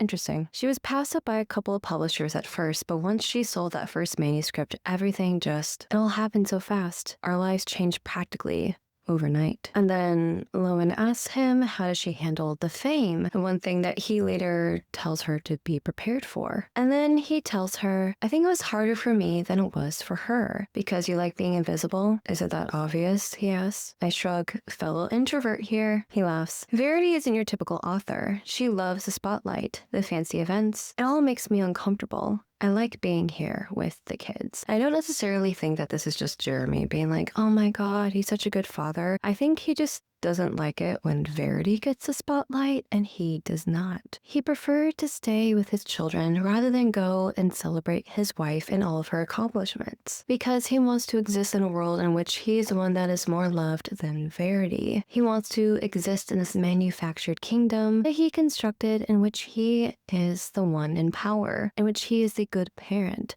in which he is a good husband, and Verity is just the one who writes her little cute artistic little books, just for fun. And this is the one way that Colleen Hoover really paints Verity into this corner, is that she's the evil mom who likes her career more than she likes being at home, because writing and working and, you know, being doted upon by her fans and her publishers comes more naturally to her than being a mother, which is something that women are not allowed to feel. Women cannot like their careers more than their children. Otherwise, they are demonized and deserve to die, according to Colleen Hoover. And then the two of them bond over their mutual trauma, in which she talks about her mother and he talks about his daughters, and the fact that he lost them both within a short amount of time. And she asks him whether or not he will ever feel like he can go back to normal again. And he says, I'm not sure I want a normal where there aren't traces of Harper and Chest. Ironic, since by the end of this book, they move far away, where there are no hints of Harper and Chest, in North Carolina at least. I do want to say that there are some decent bones to this story. Coho always has the potential of masterfully creating a story that is all about like family trauma and the cycle of not only abuse, but also just tragedy. And I wish she could have really exemplified that more in this story, but she's way more focused on the shock value and surprising her audience rather than crafting a genuinely decent narrative. This is just shock value for the sake of shock value. So Lowen, because she has the self-control of a frickin' fruit fly, goes right back into Verity's manuscript, on to chapter 2, which is very meta, by the way. Anytime an author writes about another author writing a book, and the irony is that the book that they wrote in this book is better than the one that they actually wrote, is quite sad, to say the least. The reason why Lowen wants to go back into this book is because she wants to know what Jeremy loves the most. Gross. So Verity admits in this chapter that she is completely and irrevocably in love with Jeremy, and she stopped paying her rent at her apartment months ago because she's been basically living at Jeremy's apartment ever since they first met. So, you know, it's just a perfect transition, only she doesn't tell him that she stopped paying rent on her apartment. And the one day where he asks her about it,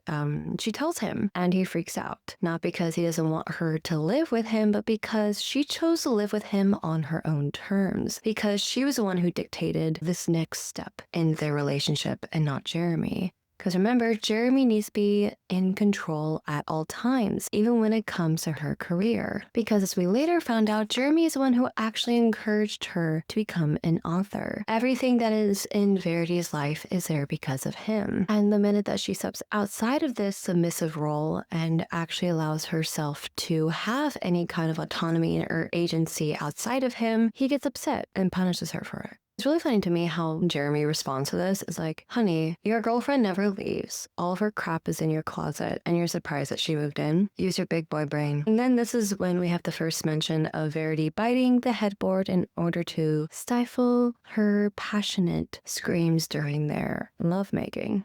And then this is when we go back into what Jeremy said recently, in which he left for a few months, only to come back and realize that his girlfriend wrote an entire novel during that time. I wrote an entire novel in the few months he was gone. When he showed up at our front door to surprise me with his return home, I had just finished editing the final page. I congratulated him with a blowjob. It was the first time I swallowed. That's how happy I was to see him. And then she goes into the bathroom and then throws up. So in order to celebrate her finishing a novel, she pleasures her boyfriend and then goes and empties the contents of her stomach into the bathroom, because, you know, that's how women should always really celebrate their own personal successes, is by making their boyfriend feel happy. Funny how Verity is way more productive when Jeremy is not there. So Jeremy, upon learning about this new phenomena in his girlfriend's life, he asks her, oh, can I read it? Again, a man who does not ever read his wife's books. But apparently he wants to read this one. And he forces her to let him read it by essentially stealing the manuscript and running into the bathroom to read it. You know, like a true man. Why can't I read it?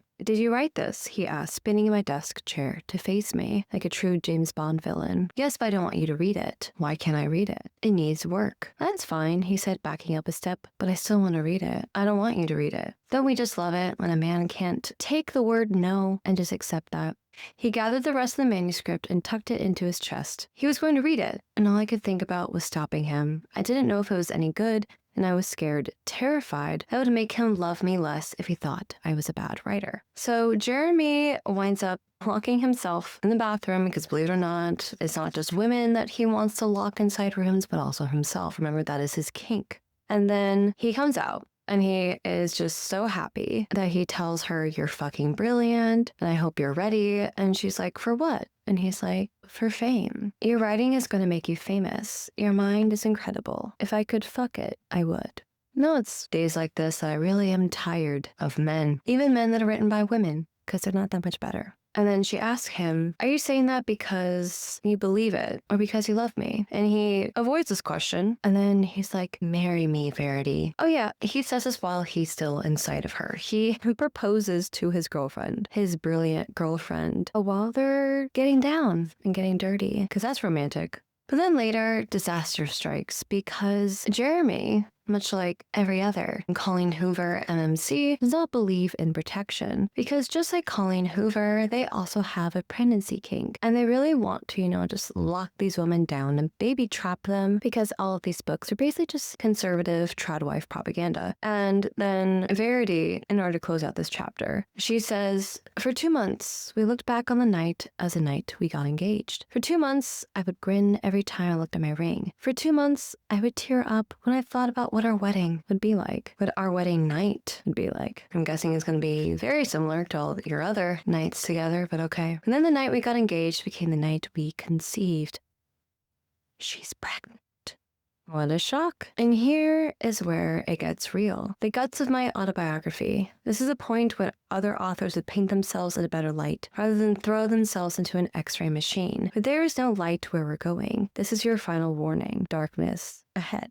Now that's a cliffhanger. All right. So moving on to chapter 6, and Loan is there watching Verity as her nurse is watching her. And this is where Colleen Hoover is trying to establish that maybe Verity isn't, as sick as Jeremy believes she is. And then she claims that when she looks over at Verity, sitting in her chair, that Verity is staring straight at her, only to move and realize that her eyes aren't moving. So obviously it's just a trick of the light. And I really wish that Colleen Hoover would have played more into this theme, because the whole question of, is Verity really sick? Is she really a vegetable? Could have played out a whole lot better if we just got more scenes of this than the manuscript or all of the scenes that we got of their rampant lovemaking in the house. Just saying, this was not time well spent. And this is a part of the book that really unsettled me and just really proved how much of a pick-me Colleen Hoover is as an author, as well as Loan, because she reflects back on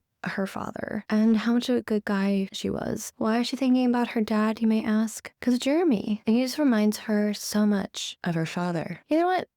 Well, I don't think therapy is really working out for you. I think we should just, just graduate straight into electric shock therapy. Maybe that'll work. Or maybe a lobotomy. I don't know, because this Oedipus complex is getting really weird really quick. He reminds me a little of my father. What a horrible day to have eyes. He died when I was 9, but I'm not sure I ever saw him angry. Not at you, probably at your mom. But you, of course, didn't see that because your father's an angel and your mother is a horrible person. Not even at my mother, with her prickly comments and frequent hot temper. I grew to resent that about him, though. Sometimes I perceived his patience as weakness when it came to her. All right, because passive men are weak and the dominant women are evil. Got it. Thank you. Clocked it. That's the mentality of a Colleen Hoover FMC, ladies and gentlemen. Anytime a woman is domineering or dominant in any way, she's automatically treated as a villain. But whenever a man is passive or just nice to a woman, he is a weak little pussy. Thanks for the life lesson there, Colleen Hoover. I'm really glad I read this book. This is also the chapter in which Lowen realizes that she has nowhere else to live because apparently the apartment complex that she was renting from is no longer available and they can no longer give her the apartment that she wanted, mostly because the money for the advance hasn't dropped into her account yet, so it's been denied and she can't afford to move in right now, so now she is stuck in this house. Cue the forced proximity trope, ladies and gentlemen, because she's an idiot, still considers moving back to New York with no money just to escape this house because it's creeping her out. And I just can't. I just can't with this girl anymore. She is so annoying. Where are you gonna go? With what money? You only have money because of this advance, and you can only get the advance if you write the books. So write the books, and then you can leave. Why is this so hard for you to understand? God, this girl is so stupid. But Jeremy, of course, because he's such a chivalrous man, convinces her to stay at the house because, of course, she likes him and she doesn't want to admit that to herself, even though the part of her that wants to move back to New York probably wants to escape that. But anyway, it's all just smoke screens at this point.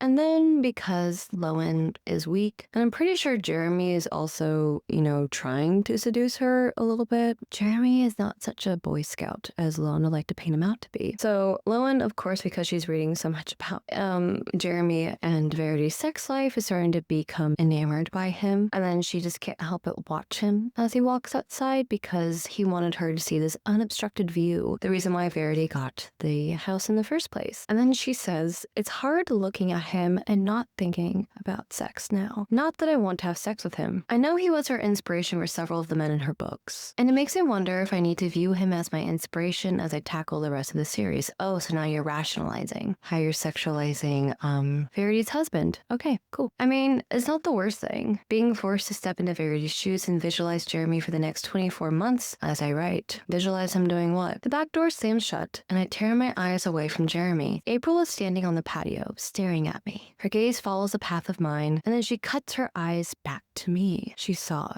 me eyeing my new boss. Pathetic. I mean, hey girlie, you said it, not me. But another Chekhov's gun that never goes off is April. I'm sorry, but this character is probably one of the more underutilized characters in the entire book, because what do you mean? This woman is a nurse, and her patient is not actually in a vegetative state because, yeah, spoiler alert, Verity is faking it the entire time, and you're telling me that her nurse, a medical professional, never put two and two together? What a waste of opportunity. Because it's later revealed, I'm sorry, I know I'm bouncing all over the place with the soap tits. It's insane because when you look to see what happened at the very end of this book to what's going on currently, it makes no sense why Colleen Hoover made certain decisions. And here's what I think should have happened. It's later revealed that Verity is planning to run away with Crew, and she's been faking this illness the entire time so Jeremy won't try to kill her again. And April is her nurse who's taking care of her. You're telling me that you are not going to confide in your nurse, a woman who I am sure has seen many relationships involving abusive men, and you're telling me that she wouldn't want to help Verity out, get away from this man who tried to kill her because of a book that she wrote that was too similar to their lives, and he attempted to kill her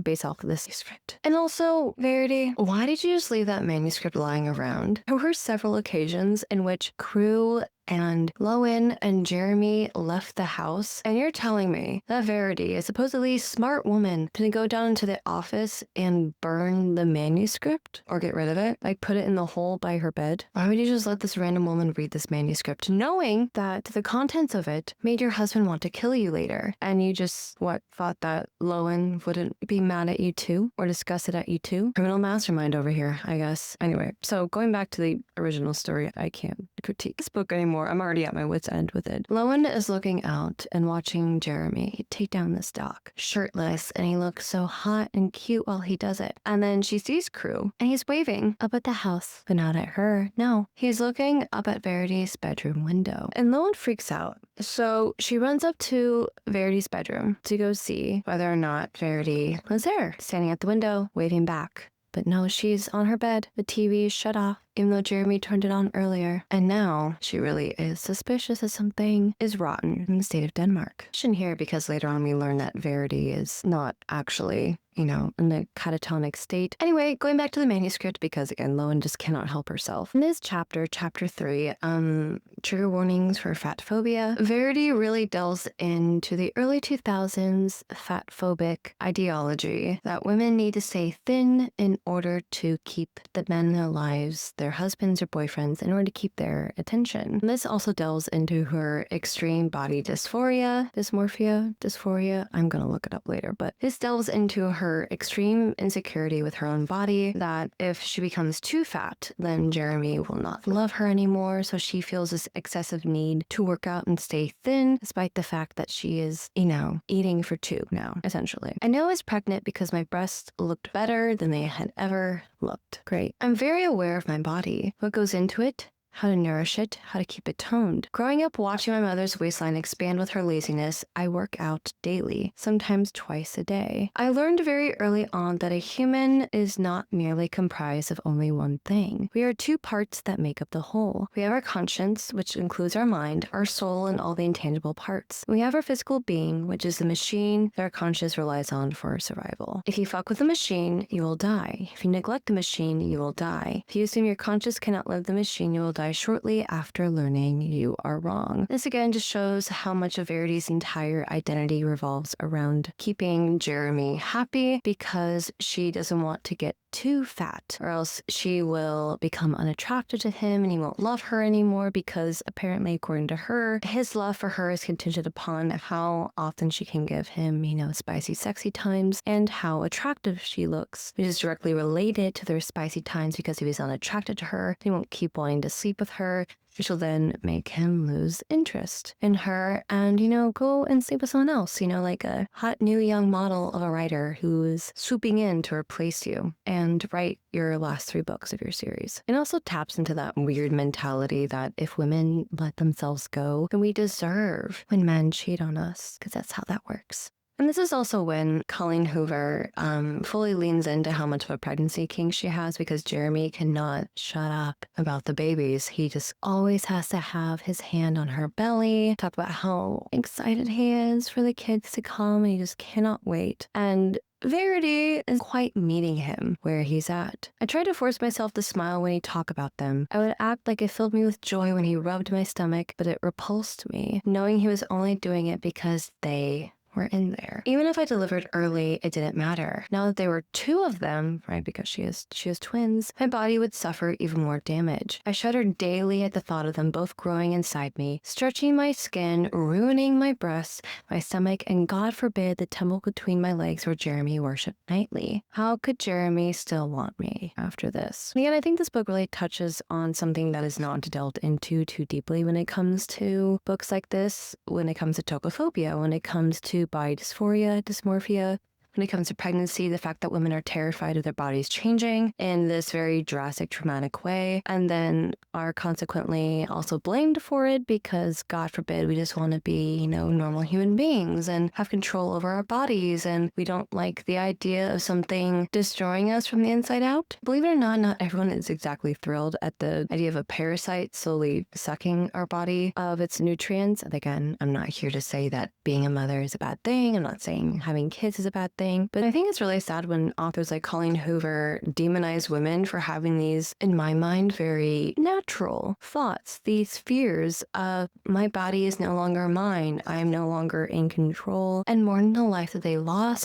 in order to have a future with their children. There's nothing wrong with that. And yet Verity is the bad one here. She's a villain for resenting her children for all the harm they will cause to her. Not that I'm excusing what manuscript Verity does in the future, but I'm just saying I don't blame her for being scared. I don't blame her for being upset. And this is once again one of the many reasons why I do not think that the manuscript is real, is because I think the real Verity just poured in a lot of her fears into this and just essentially explained a lot of the issues way that they had with making herself the one in control. Like, she's the one who attempted to get rid of her children. She is the one who attempted to hurt the child she deemed was responsible for eventually hurting her favorite child, and on and on and on, and eventually explaining why her daughter died in a canoe. Makes sense to me, not to everyone, I suppose. And I do also want to mention major trigger warnings for an attempted abortion and attempting to get rid of the child that she is resentful of, the children that she is resentful of. And then this is when she and Jeremy get into a conversation about their unconditional love for not only each other, but also their children. And this is when Verity questions how he could possibly love their children already, even though he has never met them. Jeremy, she asked, do you love them? He smiled because he thought I wanted him to say yes. I love them more than anything. More than me. Different from you, he said, kissing my cheek. Different, yes, but more. Is your love for them more intense than your love for me? And then she wants him to say no, but he looks at her and he says yes. Really? His reply crushed me, suffocated me, killed me. That's how it should be, he said. Why? Do you feel guilty because you love them more than me? And again, this is Jeremy projecting what he believes to be true onto Verity, because he doesn't actually care about how Verity feels.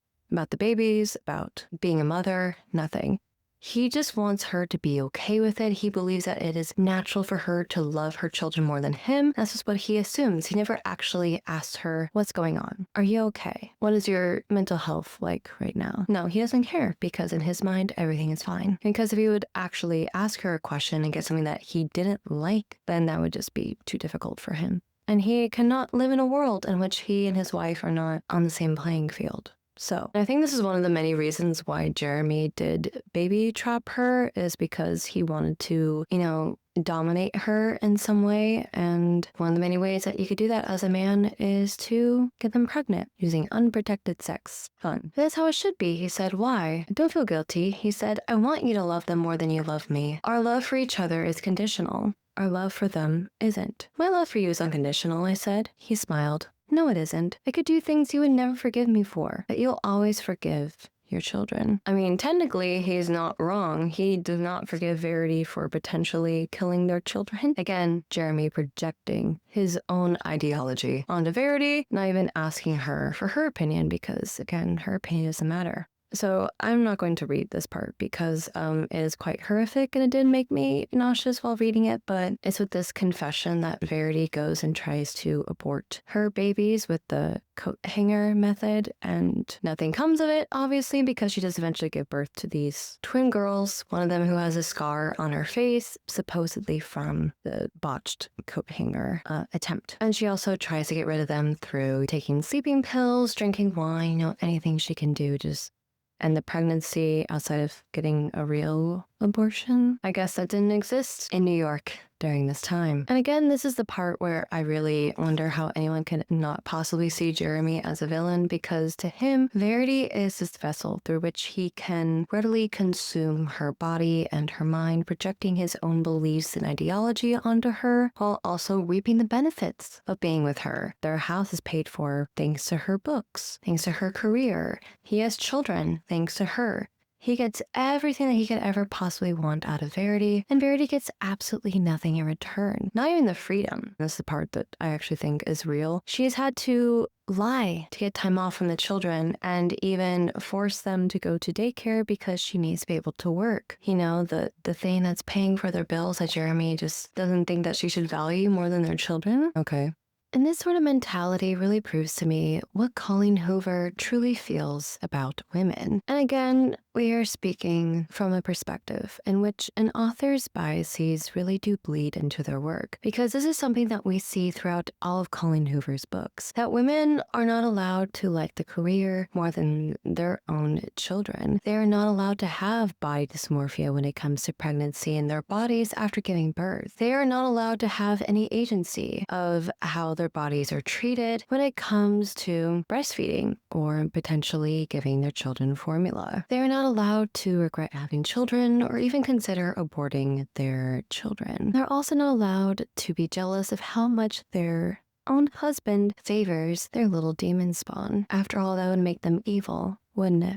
Verity's entire existence, according to Colleen Hoover, should start and end with her children. Her entire existence is now completely and utterly imbibed by her new identity as wife and mother. Jeremy is so blinded by his own domestic ambition that he doesn't even bother to realize that his wife is withering before his very eyes. Mental health is on the steep decline, and he couldn't care less because now he has exactly what he wants. 2 bouncing baby girls and a wife that at least will capitulate to his every need whenever he so desires. Jeremy only likes what Verity can give him. He does not care about her or her mental state or her body because everything about her revolves around him. He sees her as an extension of himself, same as his children. And some of you may be wondering, well then why did he encourage her career? Well, it's simple. Dearest viewer, the only reason why he celebrated her win was because it directly affected him. Verity's fame and fortune directly affected him and his future. All of her money soon became his money, and he was delighted by this because his own life was elevated by her fame. The minute she became a millionaire, he also profited immensely from this gain, not to mention the fact that her becoming pregnant would immediately tie her to him forever, trapping her in a marriage with a man that only cares about her whenever she directly benefits him. Not to mention, he knew that they were made for each other the minute that he lied about owning the limo,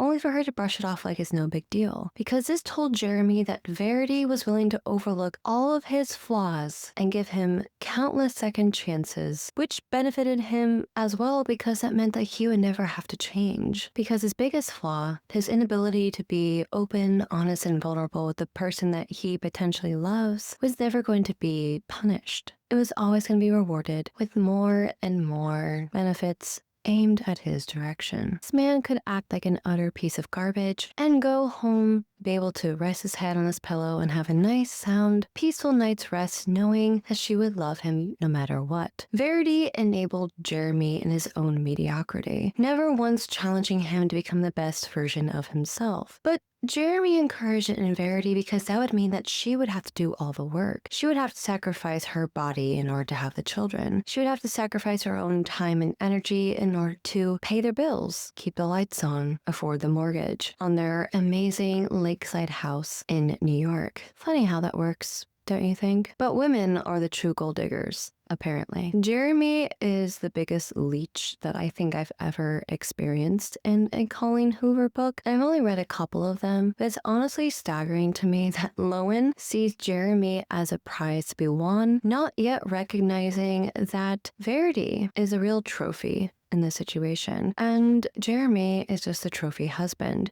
He's contributed absolutely nothing into this marriage other than, his semen and his presence as the man in this American nuclear family. Assuming the role of someone who is in charge, only when he is left to actually navigate things on his own does he truly fail. And one of the funny things about this entire book is knowing that Jeremy read the manuscript that detailed the attempted murders of his own children, only to keep Verity around much longer afterwards, which just shows to me that Jeremy the entire time enjoyed Verity being, completely at his mercy. And he never really planned on letting her go because, well, she was a well that he was perfectly willing to suck dry in more ways than one. But when Verity, anytime she goes against his plans or anytime she diverts from the plot that Jeremy has concocted in his own mind, she is soundly and swiftly punished. And this also shows up back in the days in which they were actually genuinely happy. Jeremy doles out any punishments that he sees fit, even when it comes to asking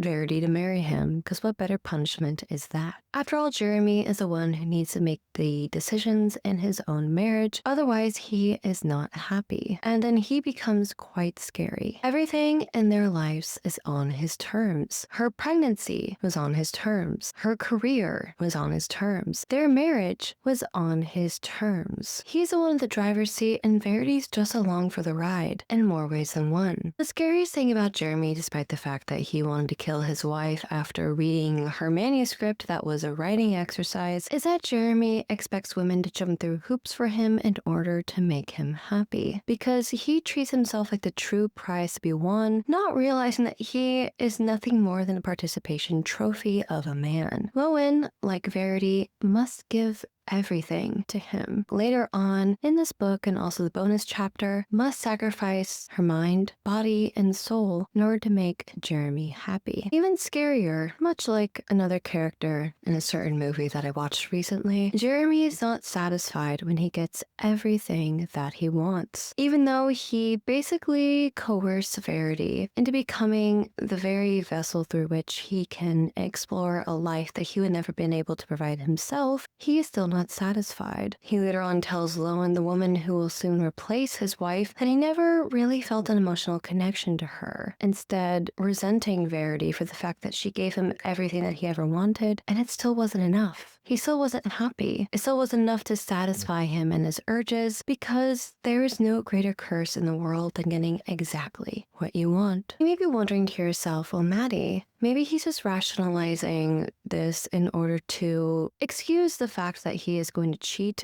on his bedridden wife with this woman. And you know what? You're probably right. I do also have to point out the fact that men, whenever they force women to essentially give them exactly what they want, soon turn around and resent them for it because it was just too easy. Not to mention the fact that these women don't actually present any more of a challenge anymore. Men who always stand on these soapboxes and say that women need to give men exactly what they want when they are actually given everything they so desire, still find a way to make it the woman's problem, still find a way to be unsatisfied in their life. Because these men are chronically unhappy, and a woman is just a band-aid upon the gaping wound that is their life. We will never be able to solve their problems, and even when we do attempt to be the one version of womanhood that they expect us to be, they still punish us for it because it's still not enough to essentially fill the hole in their life where a real personality would have lived if they deigned to actually go out in the world and become their own person. I know they rely on other people to provide them their own happiness. They escape into these relationships only to come out the other side still starving for attention. And that is who Jeremy really is. He is the nice guy personified. He is the embodiment of everything that women should be terrified of because he comes across as this nice, gentle man who loves his wife, who's super dedicated, and loves his child, only for there to be a monster underneath, slumbering away, just waiting for the perfect moment to wake up. And wake up he does. Maybe, just maybe, Jeremy hates Verity most of all because she hollowed herself out, took out everything that made her Verity, her personality, her wants, her desires, everything that made her who she is, in order to completely satisfy Jeremy, become the perfect woman that he always so desired. And even then, it wasn't enough, because the people who are always desiring more and more and more, looking to the other side of the fence to see if the grass is truly greener on the other side, who look to other people, not just for validation, but for completion, people who can make their lives better outside of themselves, soon turn up empty. These people will never be satisfied. They are constantly thirsting, constantly starving, not only for validation, but for affection. And it's because of this that Jeremy, and subsequently Lowen, will never be satisfied. Lowen soon takes Verity's place. She becomes a vessel through which Jeremy can live his life. Why would I do that? To please me. What would I get out of this? Me. She, after all, by the end of this book, procreates with him, giving him a fresh new start as a brand new dad to a child who is not traumatized like Crew. She extends his fortune, in which she continues to write his rich wife's books, in which she continues on the legacy that was his past life that he continues to reap the benefits of. Jeremy does not have to lift a finger. Instead, all he has to do is to make the women around him completely obsessed with him, only to end up on the other side the true victor. These women do everything to make him happy, and still it is not enough. They give him their money, they give him their mind, their body, their soul, and Jeremy still has the unmitigated gall, the audacity, mind you, to start looking in other directions and seeing if there's another woman who will finally satisfy what he so desperately desires, is to feel whole. The thing that Jeremy will never truly recognize is that he will truly never feel fulfilled if he cannot learn how to swim out to sea on his own. He relies on women to make him feel safe, to make him feel exceptional, valued. And that is why he always winds up unhappy at the end. Because instead of looking within himself to find true happiness there, he seeks it out in other people. And then he punishes them for it when they try to make him happy and they fail. And anyway, everyone, that concludes part 1 of this Verity deep dive. I am so sorry this has taken so much courage than I wanted it to. Oh my god, this is, I don't know why. This has brought out like the onyx storm itch in me where I just need to just delve into this so deeply. But it is astonishing that Colleen Hoover can bring out this side of me. I cannot express to you all the true depths of my devastation knowing that this is going to be a multiple parter because, oh my god, this book, I think it broke me and I don't think I have recovered. But we will try to recover what little is left of my sanity and my humanity in the next video. But I hope you all really enjoyed this video. Don't forget to leave a green heart down below in the comments if you made it all the way to this point. But let me know what you thought about this video. Leave a like and subscribe down below if you haven't done so already, and comment down below what you think of Colleen Hoover and this book. Are you gonna watch the new adaptation? Are you like me going to watch this movie and wonder to yourself, can they actually improve upon material that may not improve at all? I'm just curious how they're gonna take this, but in all honesty, curiosity killed the cat, and who am I to deny myself the answers to my own curiosity? If you are interested in becoming a member of my 1-star book club, I would invite you to check out my membership page where you could receive benefits such as priority in the comments, membership only polls, as well as membership only videos. Which reminds me, let's give a special shout out to all my amazing members of my channel. KA_Pendrake, Ted Zorsj, Taco Johnson, Elena Verity 9356. Thank you so much for keeping the lights on. I appreciate you beyond words. You have no idea. So I hope you all have a great rest of your day. Don't forget to keep reading, and I will see you all next time. Bye.